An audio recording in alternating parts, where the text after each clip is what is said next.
First of all, Ernest, I would like to start off by giving a shout out to FYF Sports Debates Podcast. I really love that podcast. I really do.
Oh, hold on. Let me FYF Sports, man. Appreciate you guys being here.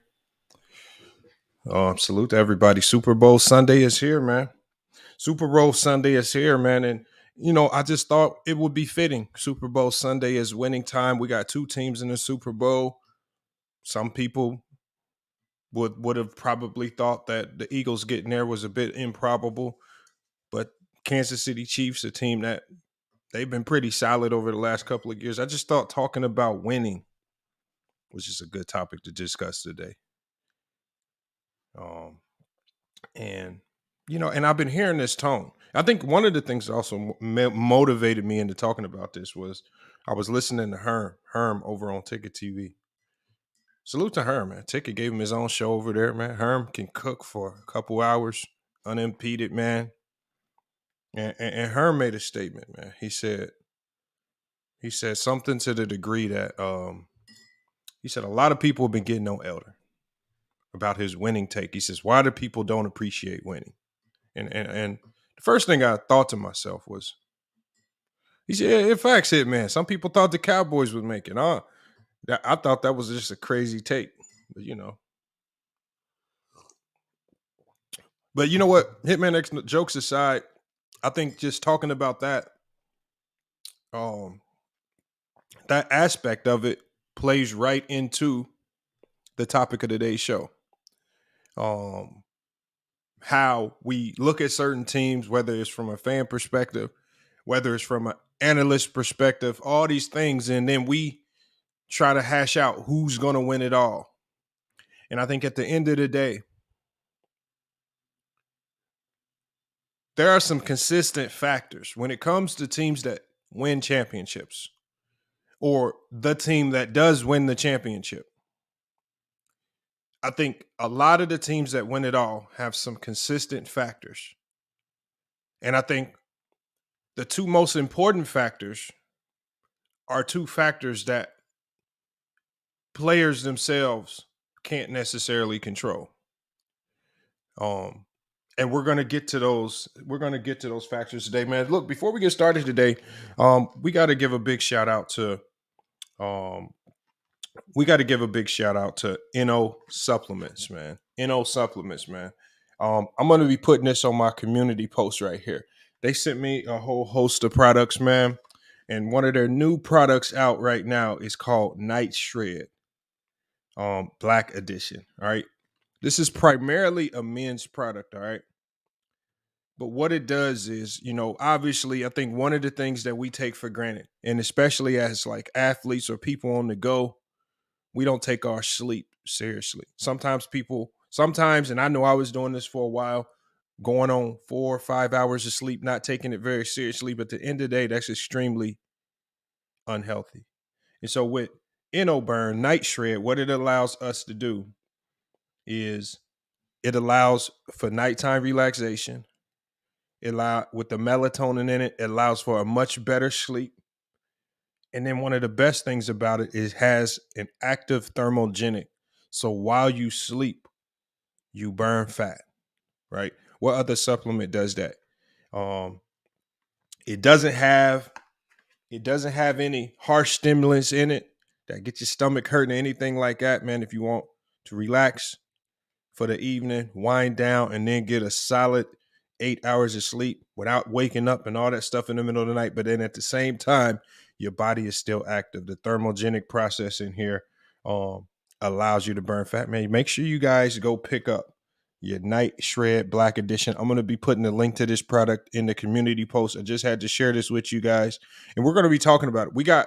They got a ton of other products. Obviously, they got the pre-workout, the Vulcan 2000. I'm going to be talking about this. I'm actually going to be trying this on my next workout right here. Again, all of their products are stimulant free, so they're all natural. And then one of the best things, you guys know that I love my tea, right? And they also have a coffee supplement, the Inno Burn Espresso right here. And so it's full of vitamins, stimulant free, caffeine free. So I'm trying it right now throughout the show. We're going to see how it works, man. Jared says, how's the wrist? The wrist is moving along. I could show you guys. I could take it out, man. I have a pretty ugly brace on it right now. It's not very appealing. But we're looking at about 3-4 week healing process for the rest of it. Right now, I'm just trying to get my joint mobility back, and it'll be back sooner than ever. Just a small setback to start 2023, not that big of a deal. So today we're going to be talking about, and I'm going to label this as the 10 commandments of winning a championship. One cool, he said, nope, don't show it. Salute to One Cool Piece. He does not want me to show that thumb, man. It does look crazy, y'all. All right. It does look crazy. My Super Bowl pick is, I want to see the Eagles win. I feel like the Chiefs are, I have no dog in the fight, so I honestly don't care who's going to win. I just want to see a good game. There's been so many Super Bowls over the last couple of years. The games have been horrible. And I just want to see a good game, right? I'm not going to stream. I'm not going to do nothing during the Super Bowl. I'm actually just going to sit back, watch, and enjoy the game. The Super Bowl's out here in Phoenix this year.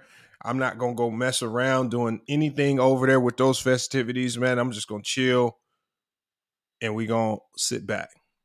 And we just going to watch the game at the crib. That's what we're going to do. And we'll probably go live after the game to talk, especially if something spectacular happens. Am I still a Cowboys fan? Jared, I don't change being a fan of a team just because they win or lose. I like the Cowboys. That's the football team I like. I'm not even really a strong football fan. I just like the Cowboys. Win or lose, I like the Cowboys. What do you mean, steal? She said, hold on. One Cool Piece says, love you, but comments would be crazy. Might have to start sniping people. Nah, we can't snipe nobody yet. I He says, salute. He says, got a link for where you got your mic from. Yeah, I can get you a link for that. Yeah, I got actually, you know what? 360 Kings, I can't do it right now, but if you hit me up on Instagram, I'll let you know what my whole setup is. But yeah, the mic is a pretty solid mic. I got it off Amazon. So yeah, just hit me up on IG. Yeah. Very easy to find me. FYF Sports Debates on IG. There's a fake page with like 10 followers. My page has like 7,500 followers on IG. So that's how you know which one is the real one. Just hit me up. I usually get back to people pretty quick over there. So today we're gonna talk about, look, y'all. I know everybody wants to come in on the with that basketball mindset, but we're gonna really be focused in today. I mean, on the football mindset, but today we're gonna be focused in on the basketball side of things. And like I said, everybody has been talking about, especially with LeBron James passing Kareem Abdul-Jabbar in the scoring title. And so now it seems like more than ever. People are trying to find narratives or talking points to diminish that accomplishment. And I think for LeBron, it's just like what I've been seeing. And obviously I have a ton of people in my comments. I have a ton of people that come in my comments and say, "Oh, you're a bronzexual," and this, that, and other. And it's just like, no, it's just like I like to call it how it is. I already saw Jay in here. Jay was like, "Oh, winning is everything." Yes, winning is everything. But at the end of the day, it's hard for me. And look, if you're one of those people, if you want to prioritize winning over everything, that's fine. I have no issue with that. Just like with Elder, what I said was, if you're going to prioritize winning, then prioritize winning with everybody that won. That's all I ask. Prioritize winning with everybody that won on a high level. Don't just prioritize winning with the few players you like. That's all I ask. Because the one thing with winning isn't subjective, y'all. Like, it's either you won or you lost. So you can't really have a ton of wiggle room to be subjective if you're ranking players based on winning. They either won or they lost. If they didn't win, struggle to rank them. If they did win, then you need to rank them. And that's where I think the biggest indictment comes.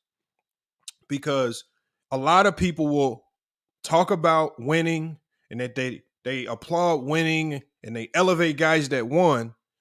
But then when you talk to them about players like John Havlicek, Sam Jones, Scottie Pippen, and things of that nature, then they all of a sudden want to come up with all of this other new criteria that they didn't mention before, or also all of this other new criteria that they don't apply to other players. That's all I'm saying. I'm saying, look, I honestly don't care how people, like with me and my list, I'm sure people can find ways to poke holes in my list. But like I said, with my top 10, and I said this on Player's Choice, especially with my top 5, I like a certain level of domination, right? Domination to me is subjective. Domination to Mahari or the domination to Cuba Starks in the chat might be two different things. But the guys that dominated to a certain degree with me are going to make my top 10, top 15. I feel like Scottie Pippen was defensively dominant. He makes my top 20. He might not make your top 20. Your version of dominance could be different. So again, when people try to use terms to exclude, and this is how you can expose certain people. And this is why we had to get on Elder's list. And this is why we get on a lot of other people's lists. When you say winning and then you exclude winners, that makes your list less credible. And that's what we're going to be talking about today. And so today we're going to be talking about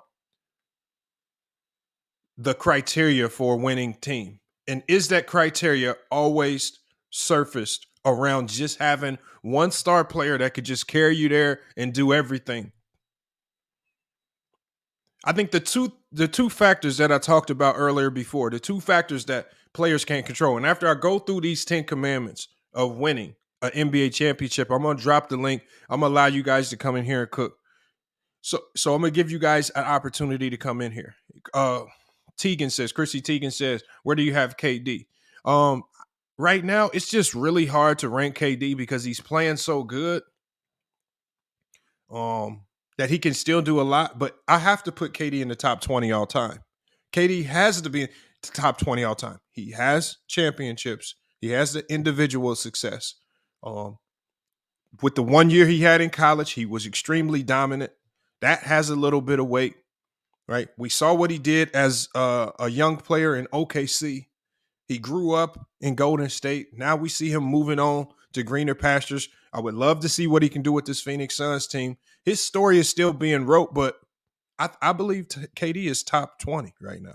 You're going to be hard pressed to find 20 players in NBA history that you're going to say that you would take over Kevin Durant.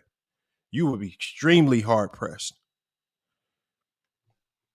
So we're going to go. So the two elements, before I get to the 10 commandments, the two elements of winning an NBA championship These are two elements that players can't control.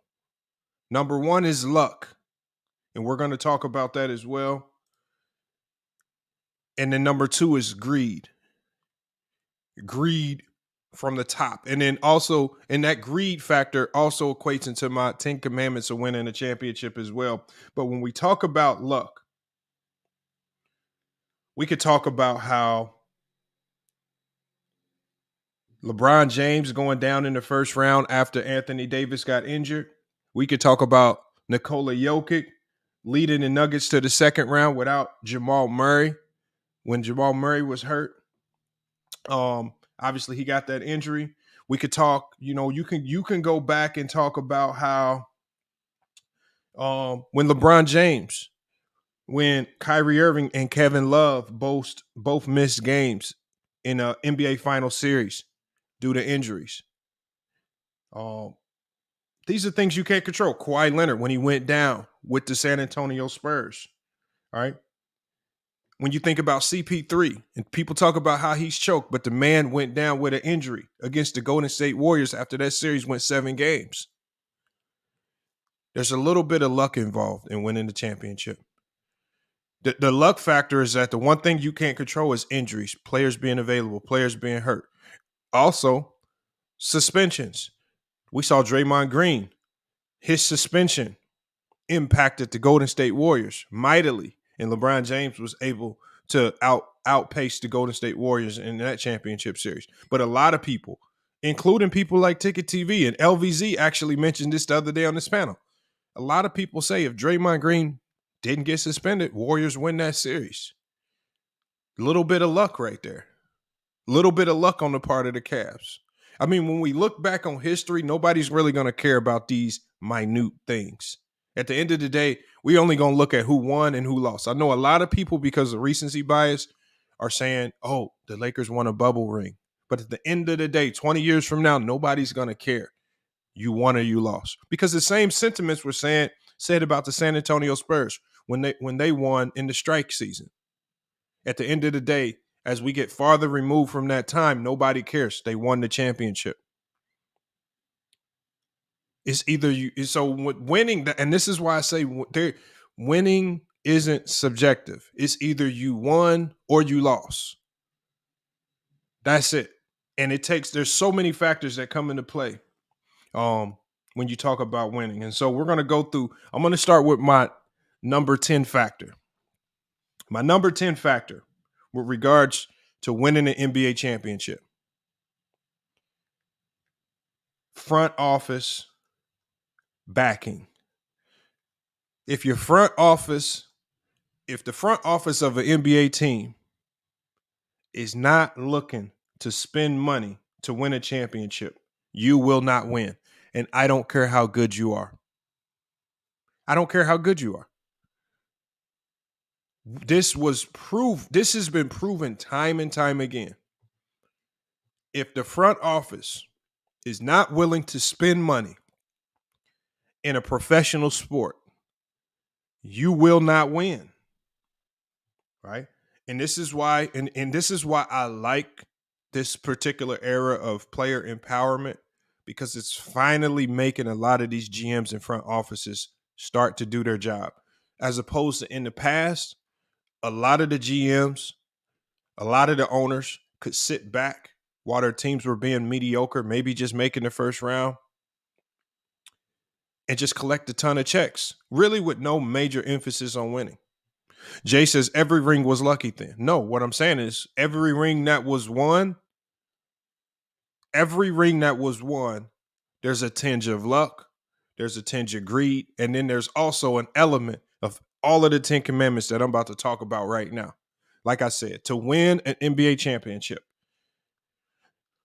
And there may be a few anomalies throughout NBA history, a few, but the consensus to win an NBA championship, you have to have front office backing. You have to have a front office that's willing to spend money that can help build around a player. We saw this with LeBron James' first 7 years in Cleveland. A lot of people say that LeBron James had a team good enough to beat the Spurs, but anybody in their right mind, they know, and everybody knows that front office, that ownership group, They didn't want to spend money. They didn't want to give up a J.J. Hickson and go get an Amari Stoudemire because of money. They didn't want to bring in the necessary pieces it took because of the luxury tax. George Henderson, you can say this is all wrong. These are facts. This is not to help or hurt LeBron. This is just putting context to it. The one thing, you will not win without a good front office. And again, George Henderson, just for you, this is just for George Henderson. If that's one statement is wrong, then I need you to hit the link and come tell us what team in NBA history won an NBA championship with a bad ownership group, with a bad front office that wasn't willing to make the moves necessary. And we're talking about modern day basketball. Everybody wants to think that this, like, and people like George Henderson, there's going to be a ton of people that come in here that are going to try to make the argument that this is just to make excuses for LeBron. First of all, I can use LeBron for a few examples, but this is not about LeBron. It's about the mentality that people have when you're talking about professional sports. We're talking about the things that players can and can't control. Like, you can't come to me and tell me that my team, my favorite player, Damian Lillard, right now in the NBA, doesn't want to win a championship. But to say that ownership group, that GM and front office, to say that they've made the smartest moves over the last 20 years, you have to be lying to yourself.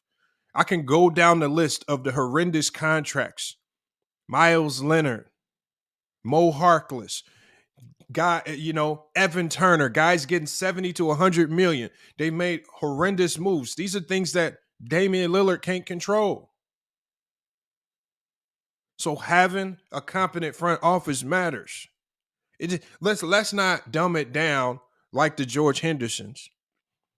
Let's not dumb it down to just wanting to talk about LeBron James. This is about all players, because there's a ton of players in this league that are receiving criticism because they haven't been able to win a chip. We saw Giannis Antetokounmpo get this same level of criticism until when his contract started to come up, when rumors were starting to come out that Giannis Antetokounmpo might leave. Then all of a sudden, we see the Milwaukee Bucks start to go spend money. They get the Drew Holidays, right? They go pay and they'll get the necessary role players to fill out that bench. And then now they have a competent team that can actually go make a push. Things kind of aligned, and that the cards aligned, and they won the chip. But it starts with that front office. If they're not willing to do the things necessary to put the pieces on the court for you to be competent, if that happens, then you're never going to win. So it has to start there. It has to start there. All right. Number 9, this kind of connects to the front office, training staff and management, right? This is very important, right? It's very important that teams know how to monitor players, monitor their health, gauge injuries, know when to sit guys, know when to play guys, right? Greg Popovich has always been a big proponent of this. Greg Popovich, who's going to go down as one of the most successful coaches in NBA history, he's been really good at gauging player health and injury management with his training staff. And the one thing he's been able to do is using analytics. He's just basically, as his stars got older, the one thing that he's been able to do is he's been able to say, look, we're going to load manage X, Y, and Z games to make sure we can make playoff pushes here or there. That all ties with great front office, great coaching staff, great management. Sometimes you got to make these tough decisions. Not every player is going to be lucky enough, especially as they age. Not everybody's going to be lucky enough to play all 82 games. If you're lucky enough to play all 82 games, then you've escaped the injury bug. But the one thing good teams do is they have a competent training staff with competent injury management. Injuries can completely remove you from the championship race. One injury at the wrong time, one mismanaged injury. And all we have to do, if you look at what's going on with Devin Booker right now, right, with that groin injury, If that injury is not managed properly, you bring him back too soon, that could compromise the Phoenix Suns' entire season, even though they have Kevin Durant. We've seen this with Anthony Davis and the ankle injuries. A lot of people said on his first ankle injury, he needs to sit out through the All-Star break. He rushed back, gets hurt again. Come on. R. Skinner says, come on, Lamont, what are you talking about? Low management? What is low management? Is it load management or low management? What are you talking about? He says these players supposed to be crippled. So I don't understand what you're saying. These players supposed to be crippled, so we could say that no, that's not what I'm saying. I don't know where you're going with that. All right, so that's number 9. Number 8, championship teams. To win a championship team, one element of almost every champion, and I think this is an element that we've seen on every single championship team in NBA history, is experience. All right. Every championship team needs players that have experience. George Henderson, you can call it what you want. Soft management, load management. At the end of the day, it's not, just like Steph Curry said, just like a lot of these players talk about, it's not in their control. When you're paying these players in upwards of $100 million, you have to protect your assets. And when you don't protect your assets, teams lose a ton of money. So at the end of the day, it's about teams protecting their investments. Back in the 80s and the 90s, when you could pay your star players $1 and $2 million a year, they didn't have huge investments in these players. So they could send them out there, run them into the ground, run them dead into the ground, just like we saw with Scottie Pippen, and not give a damn. Right? Why are you now now that the players have the majority of control in the league and now you have to pay players? Well, now teams on the flip side have to protect their investment. That's just called business, George Henderson. Don't get mad at the players when these teams come to them and say, you're sitting today. We're protecting our investment. We're playing the Orlando Magic today. You're not playing. You need to rest. That's called protecting your investment. You can cry all you want about it. At the end of the day, it's just business. If you don't like that strategy, then you need to write to your local team and tell them you don't like it. At the end of the day, crying about it is not going to change it. You can call it what you want. You can call it soft. At the end of the day, George Henderson, again, you guys call these players soft. I compel any of you guys that call them soft to get on the court and play against them. And then when you play against them, make sure as a part of your trash talk that you call them soft. I just want to see how this pans out for you. All this banter and fan talk, and then when these players get in front of you, as we saw with an NBA bust in Kwame Brown, everybody was calling him a bust. And then all of a sudden, when he pulls up to that panel, they turn into fans and fangirls. And they get to calling him Mr. Kwame Brown. George Henderson, I feel that would probably be you as well if you got in front of these same NBA players. The word soft would never come out of your mouth. Why do we just talk now? Let's just understand it's part of the business. This is remember, these are elements of the game that players can't control. They can't control this stuff.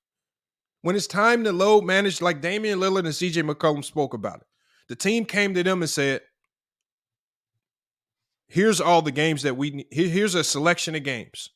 Here's 20 games. You guys you're gonna sit 7 to 10 of these games. Pick what 7 games you want to sit, but you're gonna sit. If you don't pick them, we're gonna pick them. They don't control these things. Damian Lillard's gonna be making $60 million next year. If the Blazers don't want him to play a game, he's not going to play.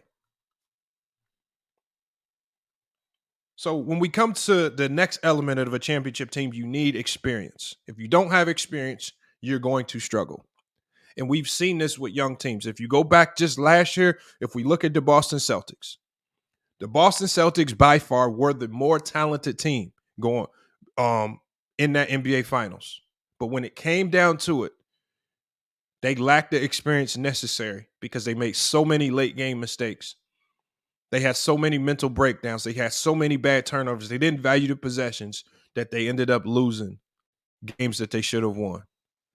Every team needs experience on that roster. And on the flip side of that, we can move to the next element. Every team that wins championships needs a certain element of youth and youthful talent.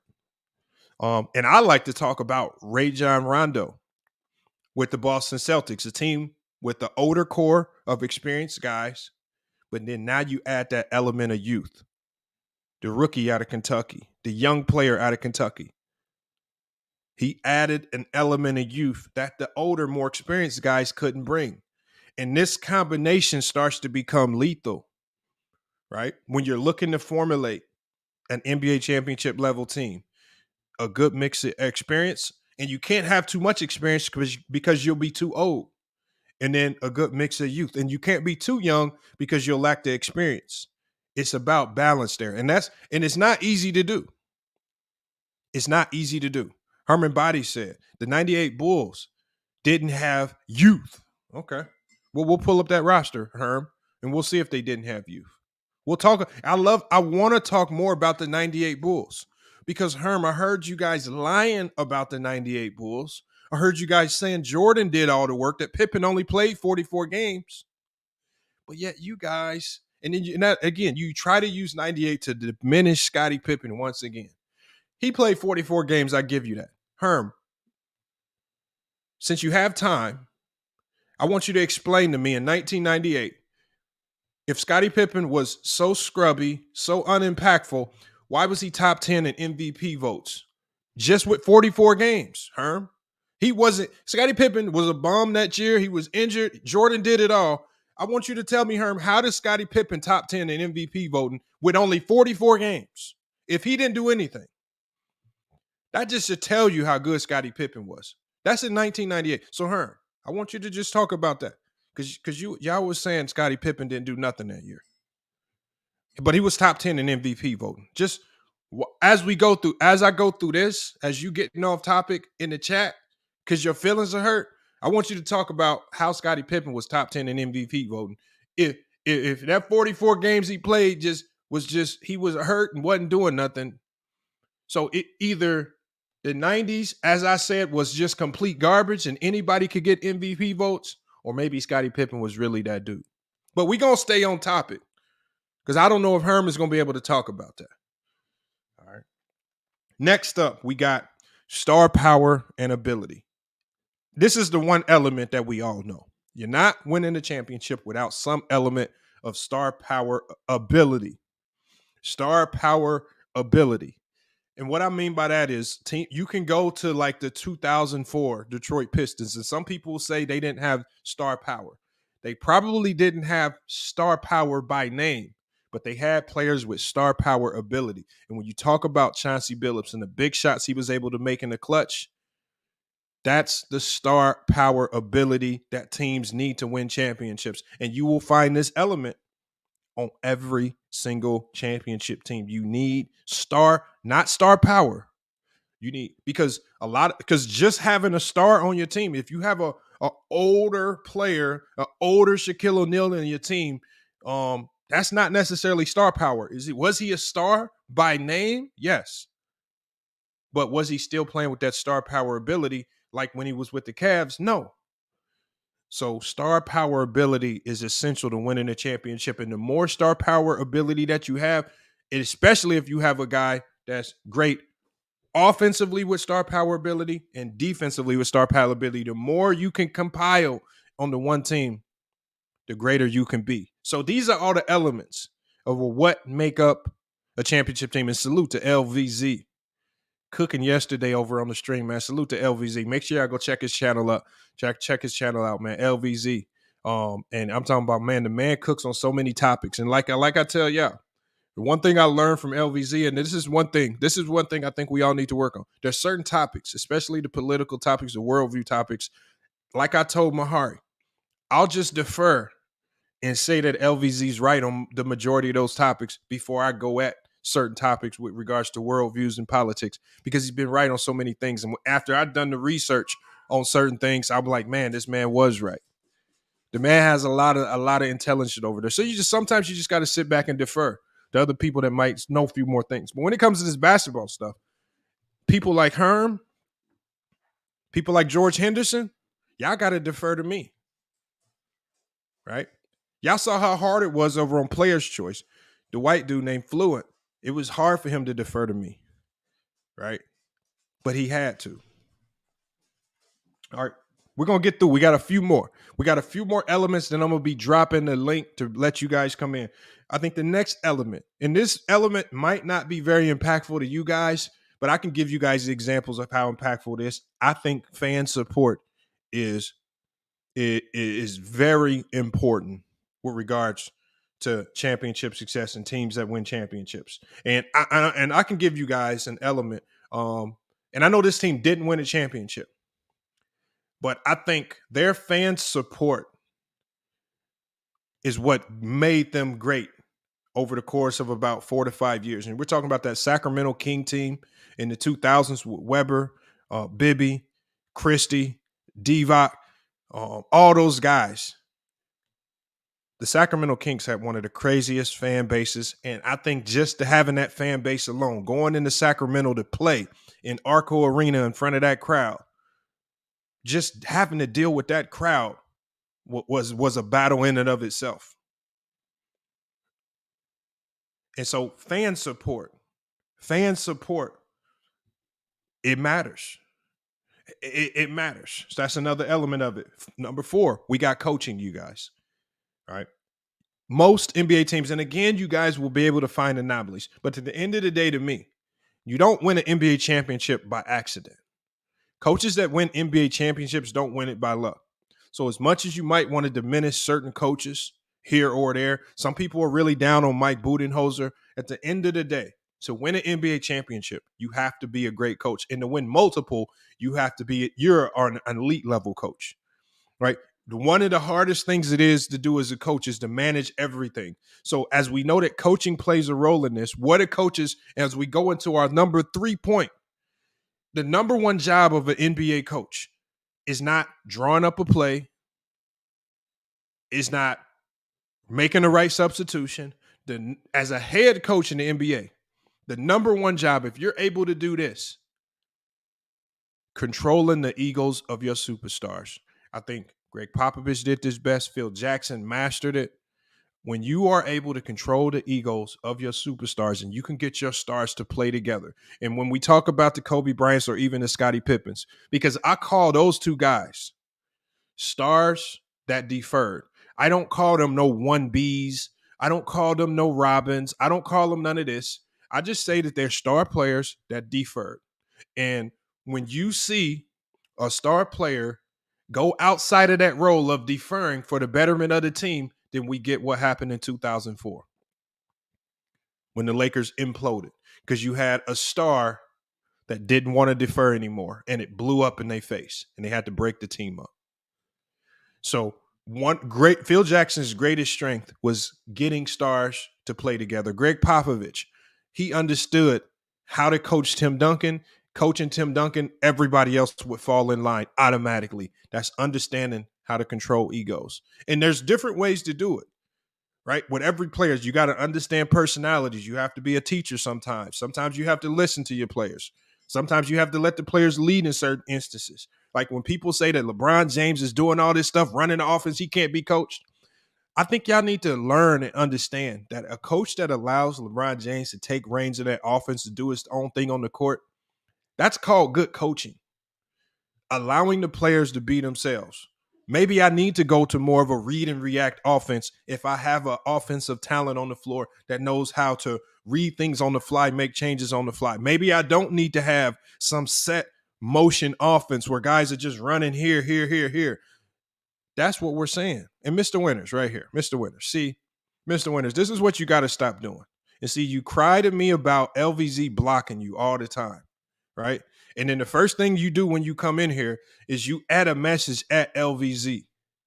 That's what you do. But yet you never click the link and you never come on the panel to talk to LVZ. You never knew none of those things. But then you sit in the chat and cry when you know LVZ is itching to block you. And he don't want to do it because I don't like blocking people over here, but you know he's going to block you. And then so Stop doing stuff like that and then cry about being blocked. Y'all can coexist here. You don't have to add them at no messages. If you really want to talk to them, just come into the panel. This be the dumb stuff I be talking about with Mr. Winters. You don't have to. And then you start saying words. You got weird words in here. Man, come on. Stop doing dumb stuff. That's all. I mean, and only thing you're doing is you giving more credence to the fact that when LVC says you follow them around, it's very odd how all of a sudden LVZ pops up and then you pop up right behind them, literally within seconds. And that you were like, come on, man, Mr. Winters, you got to stop doing stuff like that. You be poking the bear and be getting mad. I don't block people. But LVZ's a Hall of Famer. He can block if one P, LVZ, any of the Hall of Fame mods block you. I'm really not gonna give too much pushback on it. It is what it is, and I'll probably unblock you later. But I'm just saying with Mr. Winters, don't be poking the bear. And if you really want to poke the bear, then just come onto the live panel and say, LVZ, I'm calling you out to a debate, which you have yet to do. But you're in here calling people girls and what all this stuff. Come on, Mr. Winters, you got to chill. You got to chill. All right, so controlling the egos. All right, the next thing is a bit more subjective. Desire and drive to win. The desire and drive to win. I'll give you guys an example of this as well. As you guys know, I was a big fan, a proponent. I was a big proponent of the Lakers not trading Russell Westbrook. And I said for the longest, they shouldn't trade Russell Westbrook. And then I saw Russell Westbrook. There was a game, it was probably like a month ago. And Russell Westbrook, to me, was playing basketball like a guy that was trying to prove fans wrong. He was playing to show the fans he can still be Russell Westbrook. He wasn't playing like a star that needed to defer for the betterment of the team. Yes, his numbers might be affected. Yes, he might be relegated to a 6-man role. But at the end of the day, it started to come to a point in time where I would look at Russell Westbrook play, and I would say he's not playing with a desire or drive to win a championship. He's playing with only one intention, and that's to prove to people that he can still play. That's what it looked like to me. And I believe that once he started playing with that mindset and it started to look like he was doing things outside of what the team needed him to do for team success, that's when I said they're reluctantly going to have to trade him, because the agenda that he's on is not the same agenda that everyone else is on. It seemed as if everyone else was on the goal of getting above 500, potentially turning this team into some type of contender. Russ was on another agenda over here. I need the fans to start thinking that I'm still Russell Westbrook. And George Henderson says, if my opinion on Russell Westbrook is wrong, well, so be it. But at the end of the day, it just then comes to credibility. I'm just pointing out examples. I'm not saying Russell Westbrook's a bad player. I know he's a good player. But it comes a point in time in your career, especially as you get older, unless you're still playing at an extremely high level, your road changes. And this is something that Chris Paul's going to have to face over the next couple of years. This is something that Russell Westbrook, if he wants to stay in the league for a few more years, this is something that he's going to have to come. Players that push back against this, like the Carmelos, players that push back against this, like Allen Iverson, they found themselves and they found their careers ending sooner than they had intended. And I think the number one thing that we have to talk about is chemistry. The number one thing is chemistry. You will not find a championship team that didn't have elite chemistry. I'm not saying that the players have to be buddy-buddy and best friends off the court, But on the court, you have to have a level of chemistry offensively and defensively. And then the only way you get chemistry is with everything that I mentioned above: experienced players, youthful players, good coaching, a coach that can control the egos, get everybody to buy in, a good front office that can even bring all these players in. All of it ties in together. It all ties in with chemistry. And that's why I say chemistry is the number one thing, right? You got to have players with a desire and a drive to win. That means you're willing to sacrifice to win, right? You got to have a coach that can control the egos, right? Superstars with out of control egos will not win championships. That's a fact. You got to have elite coaching. Elite coaching. When I say elite coaching, I'm talking about coaches, because the head coach doesn't do everything. Sometimes the head coach might just be there for managing egos. He might have an assistant that handles the X's and O's offensively. And just like we saw in Golden State last year, you might have a defensive guy like they had with Mike Brown, who handles the defense. You delegate tasks to a coaching staff. You're not a coach running around out there like a Tom Thibodeau thinking you can do it all. But you really lack in a ton of different things. When you talk about a coach like Tom Thibodeau, he's great defensively, but he needs to bring in a coach that's good at managing egos. Right? His coaching style is too hard-nosed. Where's the coach in that's going to bring some balance? And I think that's where they struggle. All right. Fan support obviously plays a big role in these things. Star power ability is necessary to win. We go to young talent, experienced players, training staff, and injury management. You have to be healthy to win championships. And then that 10th thing was front office. If your front office is trash, all of the other things that I talked about can't happen. Your front office is trash, you won't have a good coach. Your front office is trash, you won't have balance or chemistry on your roster. You won't have experience of good players. That's what happens. And so when your front office is trash, what a bad front office is going to do is they're going to get a star player or a player with star ability or multiple. If you guys think of the Washington Wizards with John Wall and Bradley Beal, ton of star ability, but yet they were never able to look. I would even argue that they never even looked like a championship team. CJ McCollum and the Portland Trailblazers never looked like a championship level team. A lot of dysfunction, a lot of things going wrong there. And I think it's because that front started with the front office. If you don't get those other things to fall in line with the star power and ability, it's going to be hard to compete for championships. And so when we say it's hard to put 100% it's hard to just say my criteria is just winners and winning, and I'm putting that over everything. In the NBA, in professional sports, it's hard for me to just do that when there's so many other people responsible for helping to put together a winning team. And it's not just that one player. I'm going to go ahead and drop the link, man. We're going to let you guys in here to cook. Hold on one second. Let me get this link out here. And like I said, we're going to be going live. We're going to be shutting it down right before the Super Bowl starts. But I definitely want to give you guys an opportunity to come in and cook on this. Herm, I know a lot of people had thoughts on this. Look, y'all have your opportunity to come in. Y'all have your opportunity to come in and talk about it.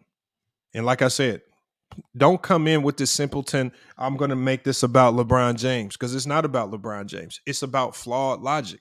This is when I say it's hard for me to just prioritize winning. I didn't say winning doesn't matter. But when I say I can't have it as the end all be all to my conversations when I'm doing my top 10, this is why. To win in the NBA, there's more factors than just being a good player. Just ask Wilt Chamberlain, who averaged 50 points per game. Come on, y'all. Link is in the chat, man. Get y'all to pull up, man. 300 people in the chat. Salute to everybody being here. Once again, salute to one of the show sponsors, Night Shred, Inno Supplements. I'm going to be putting a link to all these products on my community chat. If you guys want, you could just Google it right now. It's the only product on the market called Night Shred. This is the Black Edition. Make sure you guys check them out, man. We all need to get a high quality of sleep, and it starts with Night Shred. That's what you want to do, man. Salute. We got a couple people in the backstage. We got Mahari Nation Sports Podcast. We got Herm. Herm, what's good, man? I'll start with you first. What's happening? What's happening, man? Salute to you. That's what I was gonna say though. Like, I feel you on some things you're saying, but Golden State Warriors, they didn't have any championship experience in 2015, and they still managed to get it done. Well, Yes. Herm, let's correct it. I didn't say championship experience. I just said experience. And if you looked at that roster, they had experienced players, guys who've been in the playoffs before, guys who've made these runs. They had experience. And so when I didn't say championship experience, I just said experience. One word. Don't add to it. Don't take away from it. But every team in NBA history that wins a championship needs experience on that roster with a combination of youth. You have to have the right balance. So can you clarify what type of experience would they need then? That veteran experience, vets who've been in the playoffs, vets who've seen what it takes, vets who've shown themselves to be leaders. You need those types of leaders. And there's different ways for vets to lead. It's not just one way for a vet to lead. There's different ways for vets to lead. Some vets can lead by their play. Other vets can lead like the Udonis Haslams by being vocal on the bench. We saw Jared Dudley be a leader on the bench for the Lakers, vocal leader. Obviously, he was a scrub when he touched the floor. Nobody thought he was there because of his play. So there's different ways to lead. Now we see Jared Dudley as an assistant coach in the NBA because of his ability to lead. Not because he had all this championship experience, because he was an experienced vet that knew how to help the young guys along. And then I was gonna hit you with the mixture of youth in 1998. That was basically a veteran team. It wasn't really any young guys getting major quality minutes on their team. So it was basically a veteran group. You got guys that been in the league 6 years or more that was getting quality minutes for the Bulls in '98. That's a veteran team. That's not a mixture of youth and experience on that roster. Okay, so tell me about that roster. I mean, shoot, you know it just as well as I do. Luke Longley, he was considered a veteran. Randy Brown, considered a veteran. Judd Butler, considered a veteran. Steve Kerr. Okay, when you say considered a veteran, I need you to tell me how many years they played. What's going on? I told you 6 or more years. That's experience. Okay, so I consider a player at year 6 in his career. I consider that a youthful player. That's not a player. That's not a player, because when you're in year 6, you probably haven't entered your prime. You're still young enough to where we can say you still haven't entered your prime. Most players don't hit their prime until year 8, and then from after year 8, let's say probably after year 9 and 10 down, that's when we start seeing players start to go on a downslide. So that's how you starts hitting their peak. So when we look at this Bulls team in '98, when I say a combination of youth, Scott Burrell, who actually was in the rotation year 4, Jason Caffey, who was in the rotation a second year player. Tony, hold on, Herm. You said you. I'm just saying I'm telling you. Hold on, Herm. You don't have to talk while I'm talking. Just what I said. You said 6 years or more, and I'm showing you that there were players in the rotation that were not 6 years or more. Can you read off the minutes? Hold on, Herm. See, that's what I'm saying, Herm. I hate kicking you out, but at the end of the day, you can't say something that's flawed, and then when I'm correcting you, you getting mad. You said 6 years or more. I'm telling you, Scott Burrell was a 4th-year player. Jason Caffey was a 2nd-year player. Tony Kukoc was a 4th-year player. All right, so when you say that, these guys were all in the rotation. They also had Dickie Simpkins, who's actually also got minutes on that team. He was a 3rd-year player. Right? Hey, so Lamont, just a quick correction, my brother. Correction. Jason Caffey only played 9 games on that 97-98 team, and then he got traded to Golden State for Dickie Simpkins. Just want to make sure you get that correction in. Hold on, say that again. Dickie Simpkins was traded to Chicago for Jason Caffey 9 games into that 97-98 season. But the one thing I do remember, though, just because they got traded, I saw them both on the floor. Yeah, exactly. I was just trying to clear up that note. The thing is, we know that the Bulls and Phil Jackson, he was 8 to 9 in the rotation.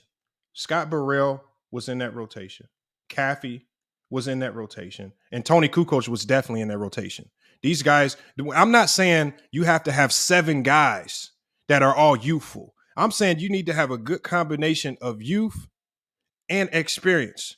When you got 3 guys under year 4, and then when you have other guys that are in that rotation that are more experienced, year 6, year 7, some year 9 guys, you have Ron Harper and Jordan who were in the double digits, Pippen as well.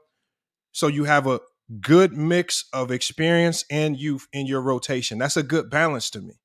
That's what I mean. So when he says that they were all vets, that's not true. Kukoc wasn't a vet. Kukoc was one of their better players, and he was a 4th-year player. Scott Burrell was in the rotation getting minutes. He was a 4th-year player. So I don't know. Like I said, you can – I don't know if he's just trying to pick at holes, but that's why I said tell me about the roster. Tell me about the roster. I mean, but you didn't read off how many minutes a game they played. We know Tony Kukoc was instrumental, but Scott Burrell, he didn't average that many minutes to really be a great contributor for the Bulls. Was Scott Burrell in the rotation? What you consider a rotational player then, Lamar? I got to ask you this now, because what you consider a rotational player? How many minutes you have to average? Okay, so Scott Burrell played 80 games that year. Hold on, Herm. Scott Burrell, you said he wouldn't play that many minutes. Would you consider getting 14 minutes a game in the rotation as a rotational guy? That's why I'm asking you what you consider a rotation guy. Scott Burrell averaged 14 minutes a game. He played 80 games.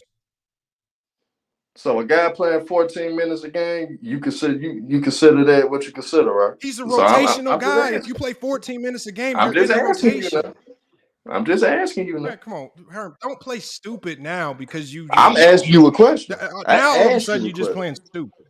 I'm not playing stupid. I'm trying to get an understanding. Herm, you don't have to ask the question. You know that a guy that plays 14 minutes a game, you played 80 games for the team. You're in the rotation.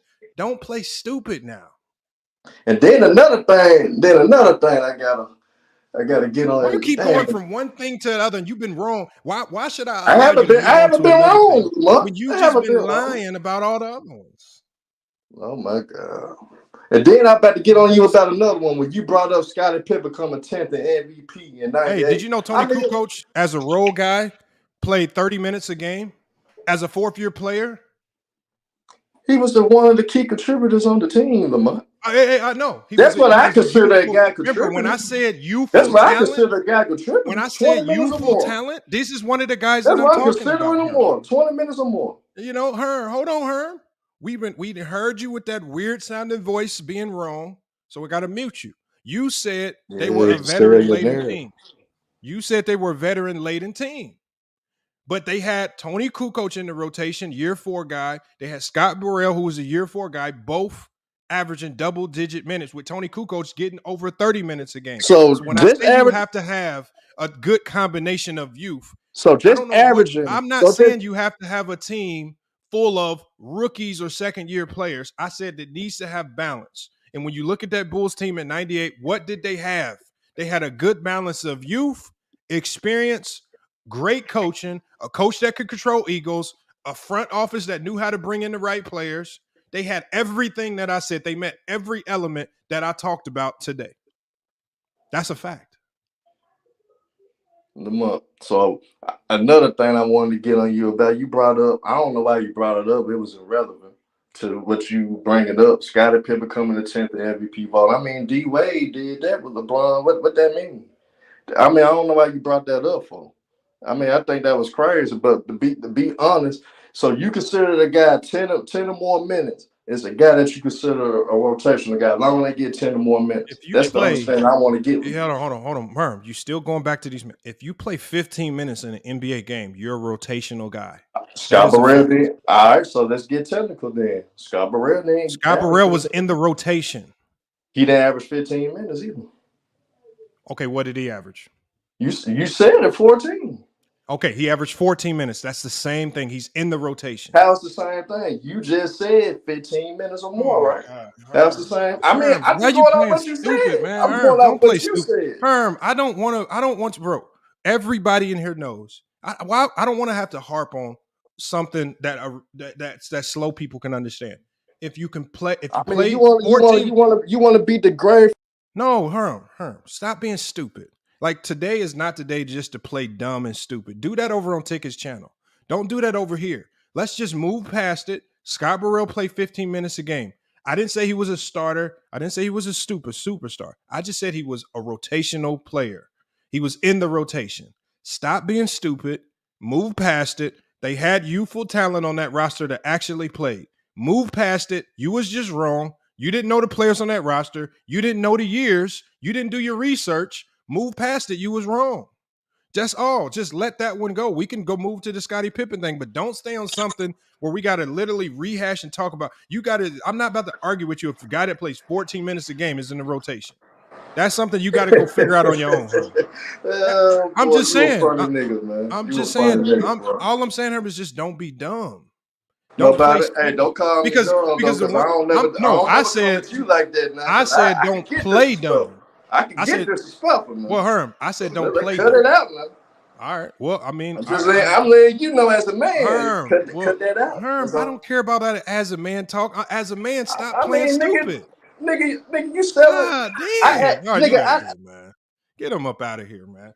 I told you, this is the dumb. This is when I say dumb, retarded logic. And now he's coming. Hey, don't. No, hold on. This is what Herm's trying to do. Herm's trying to get me to waste time talking about something he was wrong on, and we would spend the next 30 minutes talking about if Scott Burrell was in the rotation, although he was playing 14 minutes. He just wants me to carry on something and waste time on something that has nothing to do with anything. He was just wrong on it. He don't know how to move past it. He can't accept it. He did it and when I talked about Scottie Pippen, right? I love talking about Scottie Pippen because people love trying to tell me that Scottie Pippen was just a role player. So, was Scottie Pippen a role player in 1991 and 92? Somebody tell me that. How are you top 10 in MVP voting in 91 and 92, but yet you are a role player? How are you top 10 in MVP voting from 1993 to 1998, but yet you just a role player? See, Herm didn't want to move on to that topic because then he would have to explain that Jordan actually had help and not just regular help.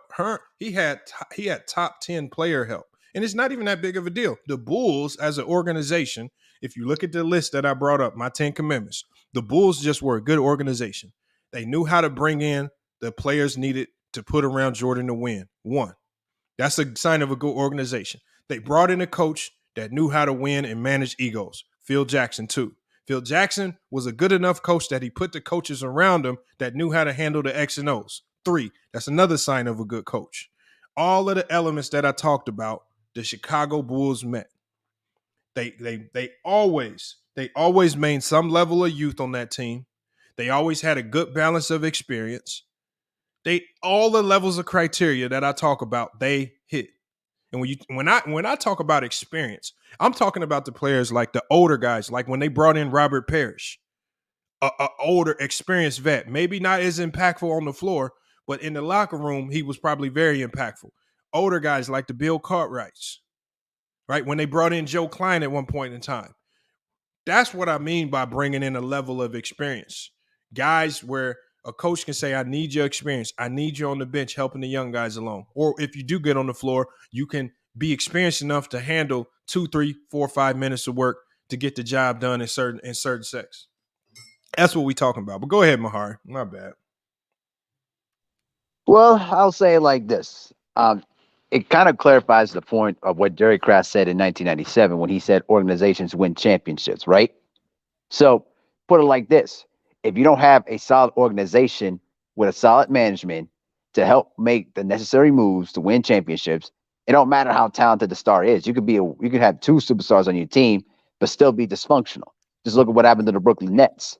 So, people need to understand that it doesn't just take the players to win the championships. Now, yes, they do get the credit, of course, but it's the executives, the scouts, the GMs, the ownership that work together to basically figure out which is the best player for our team. What can they do to help the core players out? And then you have to have a coach that is excellent in personality management, as I call it, to be able to manage the egos of the superstar players, and sometimes let the superstar players take more of a leadership role a little bit too, to get the other players in line.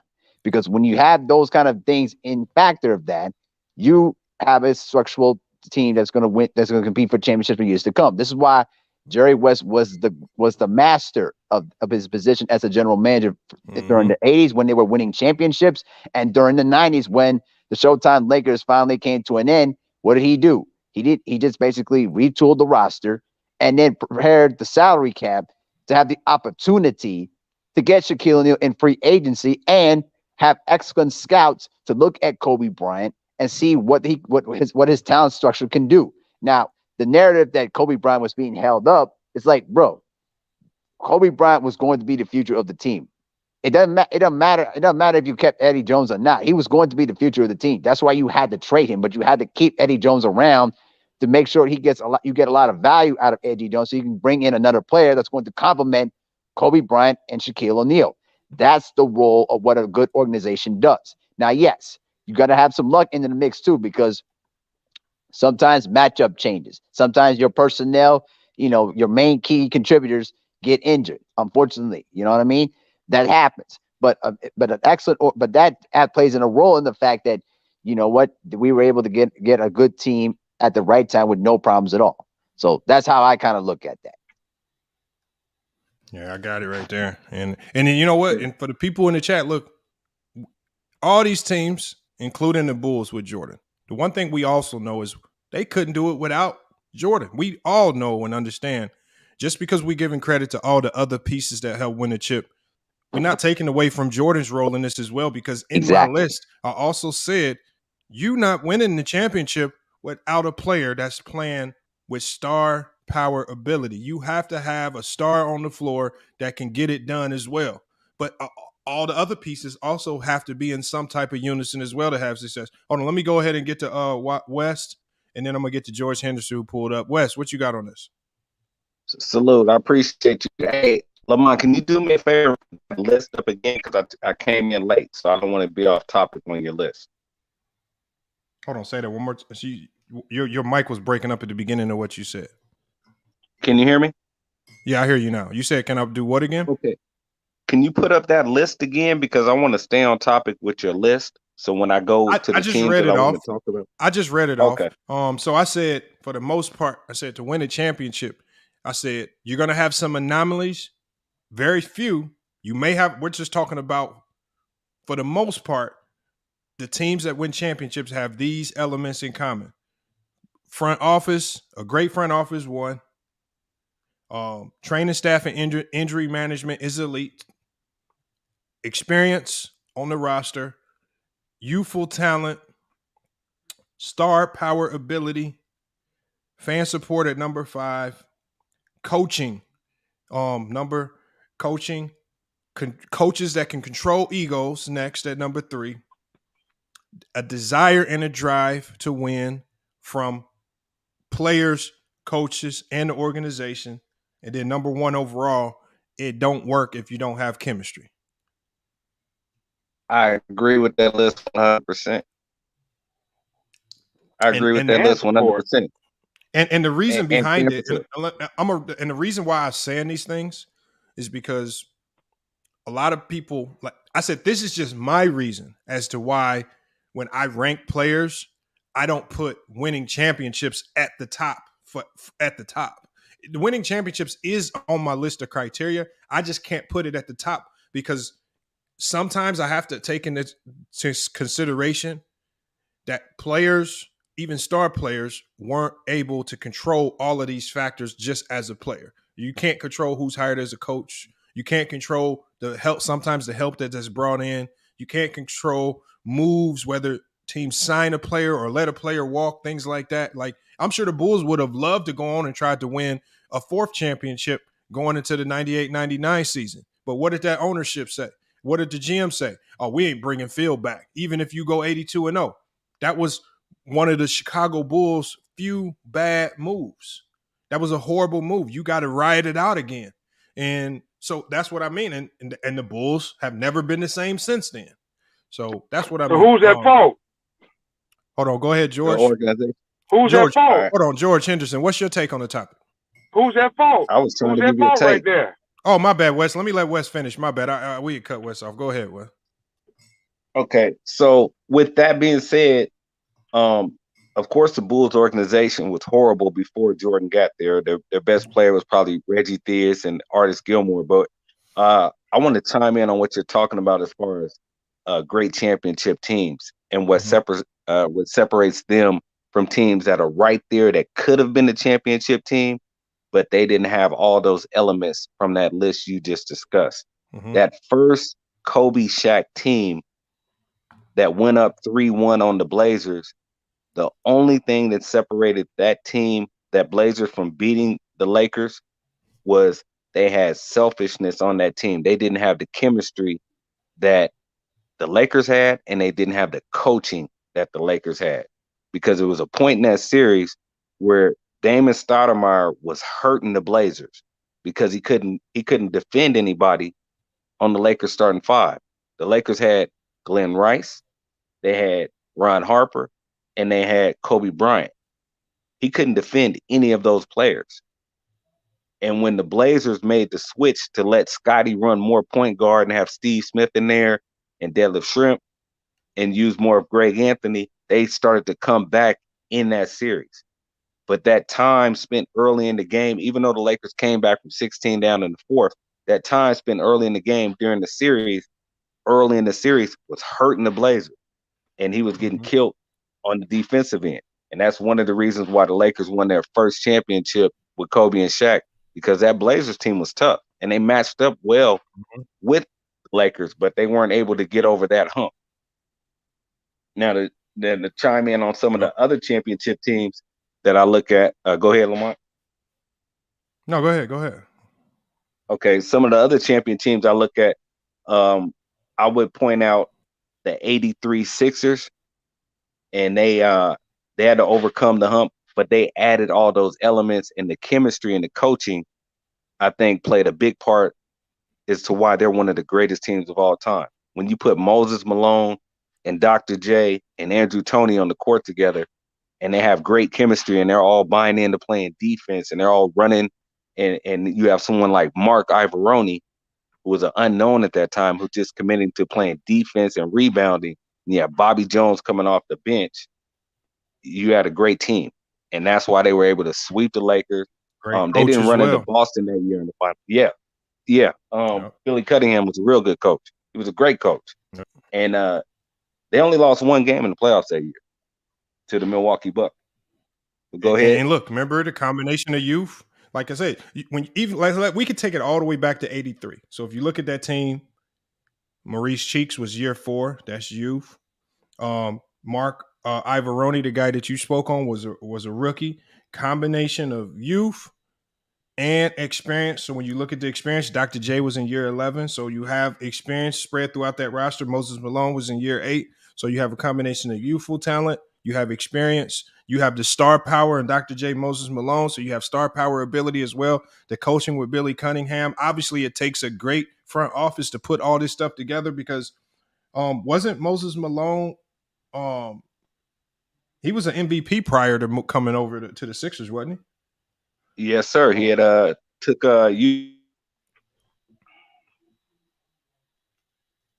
Oh, okay. Wes fell out. Hold on. Let me go ahead and go to George Henderson. When Wes come back, we're going to let him finish. What you got on this, George? I got a couple of things to say about this. Can you hear me? Yeah, we hear you. What's good?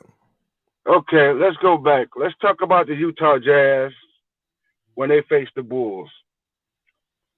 The Utah Jazz could have won that series if they would have deferred to Stockton and Antoine Carr. But, big names, big stars, they got to make sure that they show up. We can go back to the Phoenix Suns when they played the Bulls. If they would have deferred, Charles Barkley is going to score his points. He's going to do Charles Barkley things. If they would have pushed Dumas and the other guys to score and let Charles be Charles, they probably could have won that series. There's other elements of things that games, if you watch, that things that go on inside the NBA. I'm a Kobe fan, and I'm gonna tell you off the top, the Sacramento Kings, if they would have played above the refs, they would have beat the Lakers. But they let the refs get in their head, and they lost that series. There's things and elements as you watch the game unfold. Teams fold under pressure, and that's how they lose games. You know what? So that's my. I like your point about the refs. And the one thing that I've learned, the one thing I learned from refs and the refs getting in players' head, that goes to coaching. Right. If my players are starting to get bothered by the refs, and if the refs are getting my players out the game, that's my fault as a coach, because it's my job to get my guys mentally tough to play through that, to get them to understand refs really can't control the outcome of a game. I tell my guys this every game. I said, refs are not going to control whether we win or lose this game. We should be able to beat these teams, good or bad calls. So again, I think when you see that, and when you see a team like you said with the Kings, when you see them falter to that degree, then we have to look to Rick Adelman. That might be where he kind of failed that group, because they had everything else. They had youth. They had experience. They had the organization. They had the fan base. They had the star power in Weber. They had everything. But when it came down to it, just the smallest element, if the smallest element is out of tune, it can cost you. And just as you saw with that Sacramento King, mental lapses and blaming refs is what ultimately came down to hurting them and hurting their ability from getting to the, because I think we all agree if they would have got to the finals, they win it. No team in the East was going to beat that Sacramento team. So that's an absolute fact, bro. And I still to this day on that game 4, the fact of the matter is they self-destructed because they were more worried about the referees and not getting calls rather than just focusing on winning the game.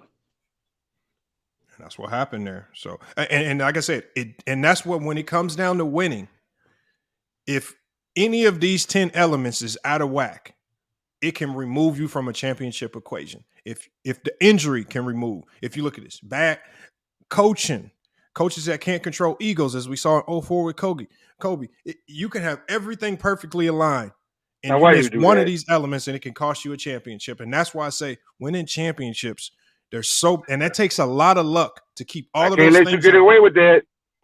Well, go ahead. Tell me why I'm wrong. Why you got to bring up Kobe? That's what I said. I told you I'm a Kobe fan.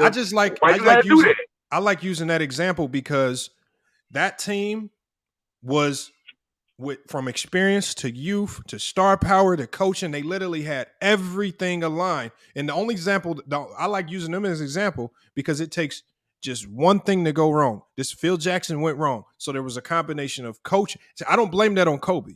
I blame that on Phil Jackson, because as a coach, it's your responsibility to keep the egos in check.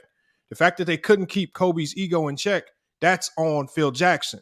So for as much as people would want to blame Kobe, Kobe's a young player. He's the star player. He's going to do what he do. He's going to do whatever he wants to do once he gets on that floor. It's on the coach to control egos.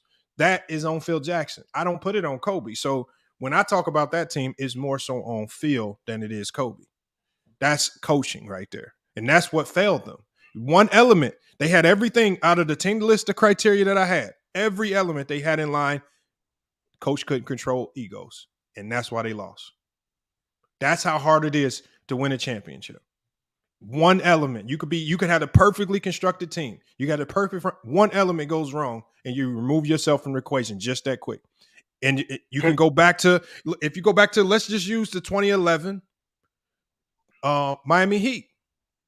They had good coaching. They had the front office. They had the youth. They had the star power. They had what failed them in the finals? Their star power didn't show up and be stars.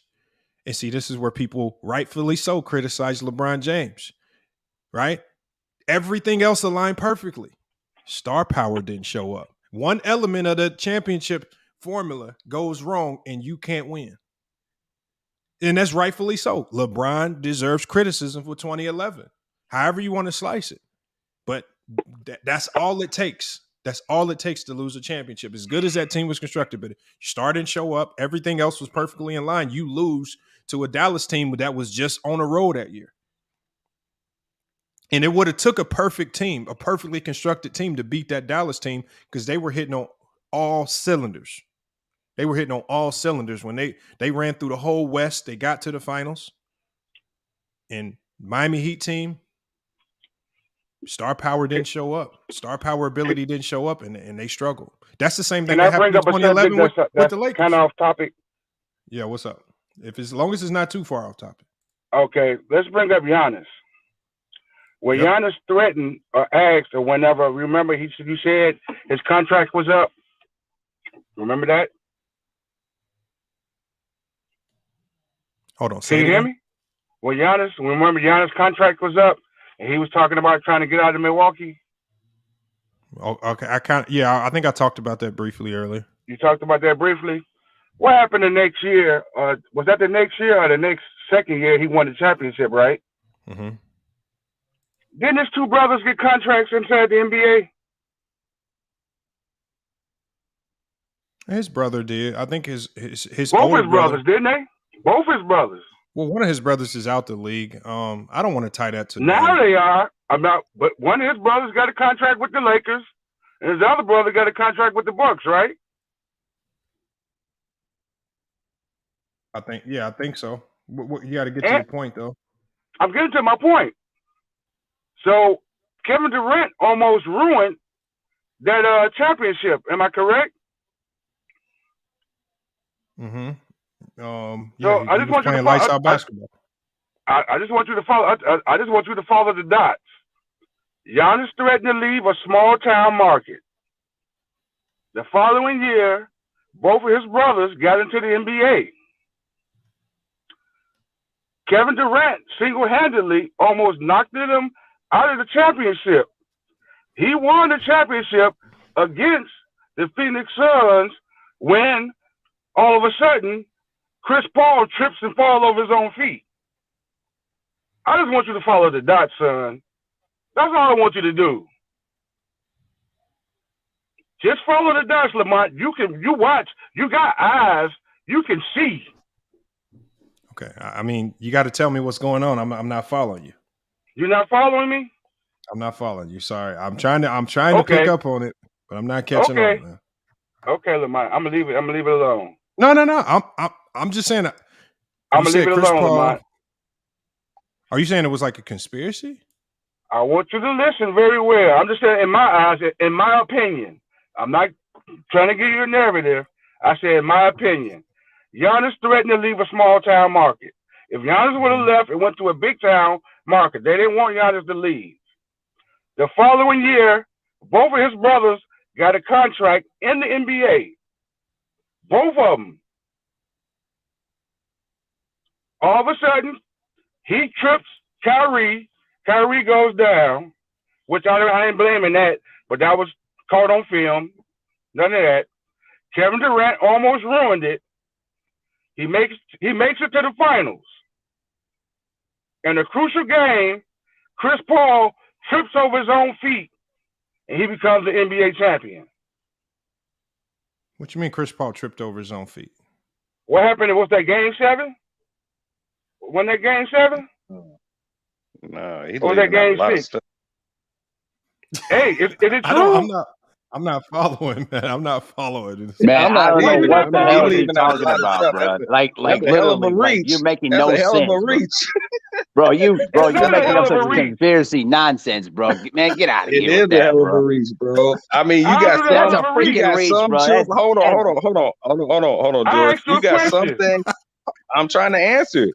You got some things that are facts, but then you got you left out a whole part of the story. Like you left out 10 chapters of the story. And then at the end, hold on, I'm trying to explain. You keep interrupting me. Then at the end, you say, was that in Game 7 when he tripped and fell? No, bro. That's not how it went down. What game was it? First of all, I'm trying to answer you. First of all, I do believe that series ended in 6 games. Was that correct? Did that series end in 6 games? Okay, so it couldn't have been Game 7 then. So it couldn't have been Game 7 if the series ended in 6. I asked you what game was it, I didn't say it was. I asked. Okay. Well, it wasn't Game 7, sir. But he just tripped over his feet, right? All right. Well, I'm gonna let that one go. I was just trying to chime in to what Lamont was talking about the 2004 Lakers. Okay. I just asked a question. Yeah. Yeah, no, but I mean, I don't knock you for having that conspiracy. I just use the fact that, just to kind of summarize it, when we talk about when the front office isn't doing everything necessary in today's game, then what you're going to have is that star power that you have, they're going to start looking elsewhere. And when it started to get out there in the ether that Giannis might potentially leave, that's when we saw that front office get their act together. And then they tightened up. They went and got the necessary help with the combination of youth and experience so that they can compete on a year in and year out basis. And then we saw Giannis sign the extension, stay with the Bucks, and then won the championship as well. But that front office in today's game, if the front office is not showing you that they're trying to win, if they're doing things wrong, if they're blowing a whole bunch of things, making a ton of bad moves like we saw in Brooklyn, right? They bungled the James Harden situation. Ben Simmons gets there. He's completely bungled and shell of himself, can't do anything. James Harden, like I said, I knew there was smoke when James Harden asked for a trade. And James Harden, he exposed it in his tweet the other day. He said it was a complete mess up there from the top down.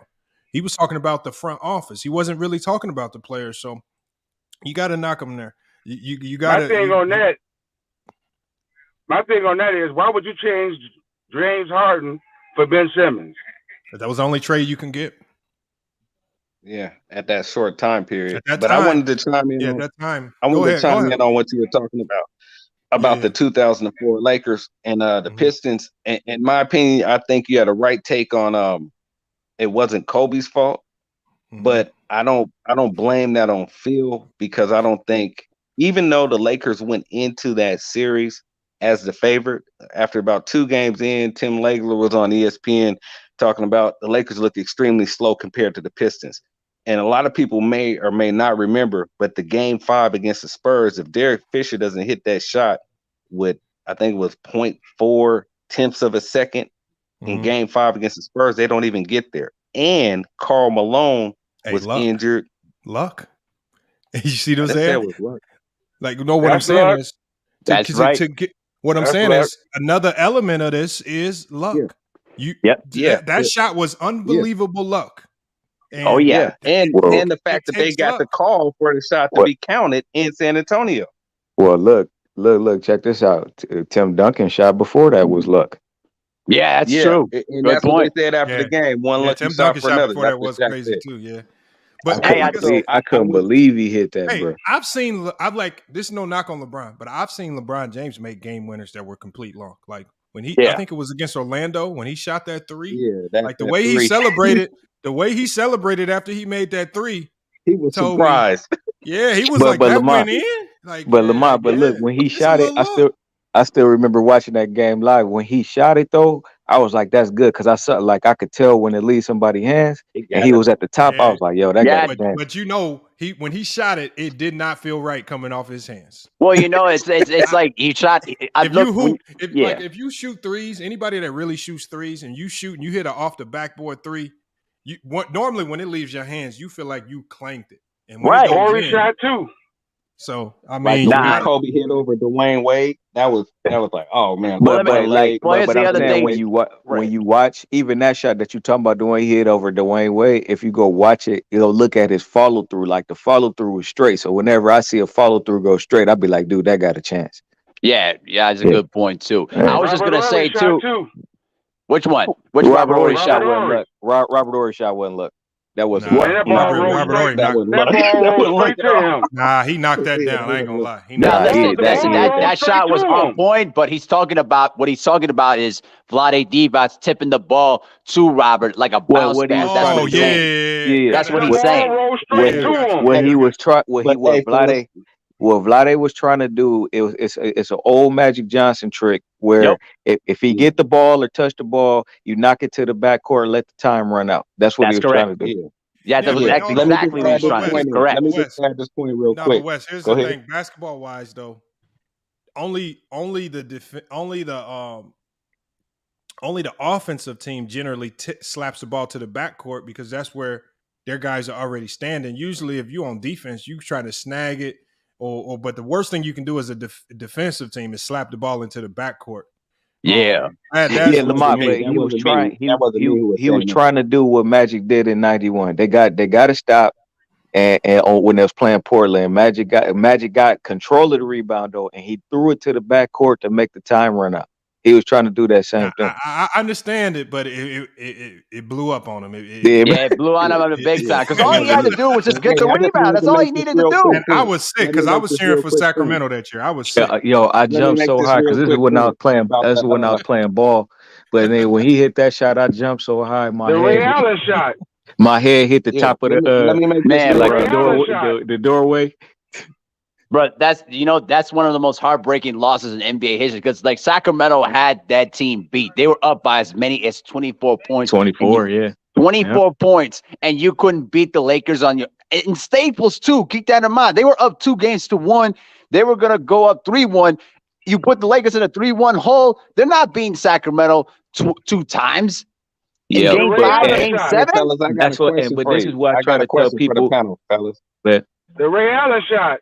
So, do you guys think after looking at that series, not going into the series, but after looking at that 2004 series, don't you think it was obvious that the Detroit Pistons was a better team?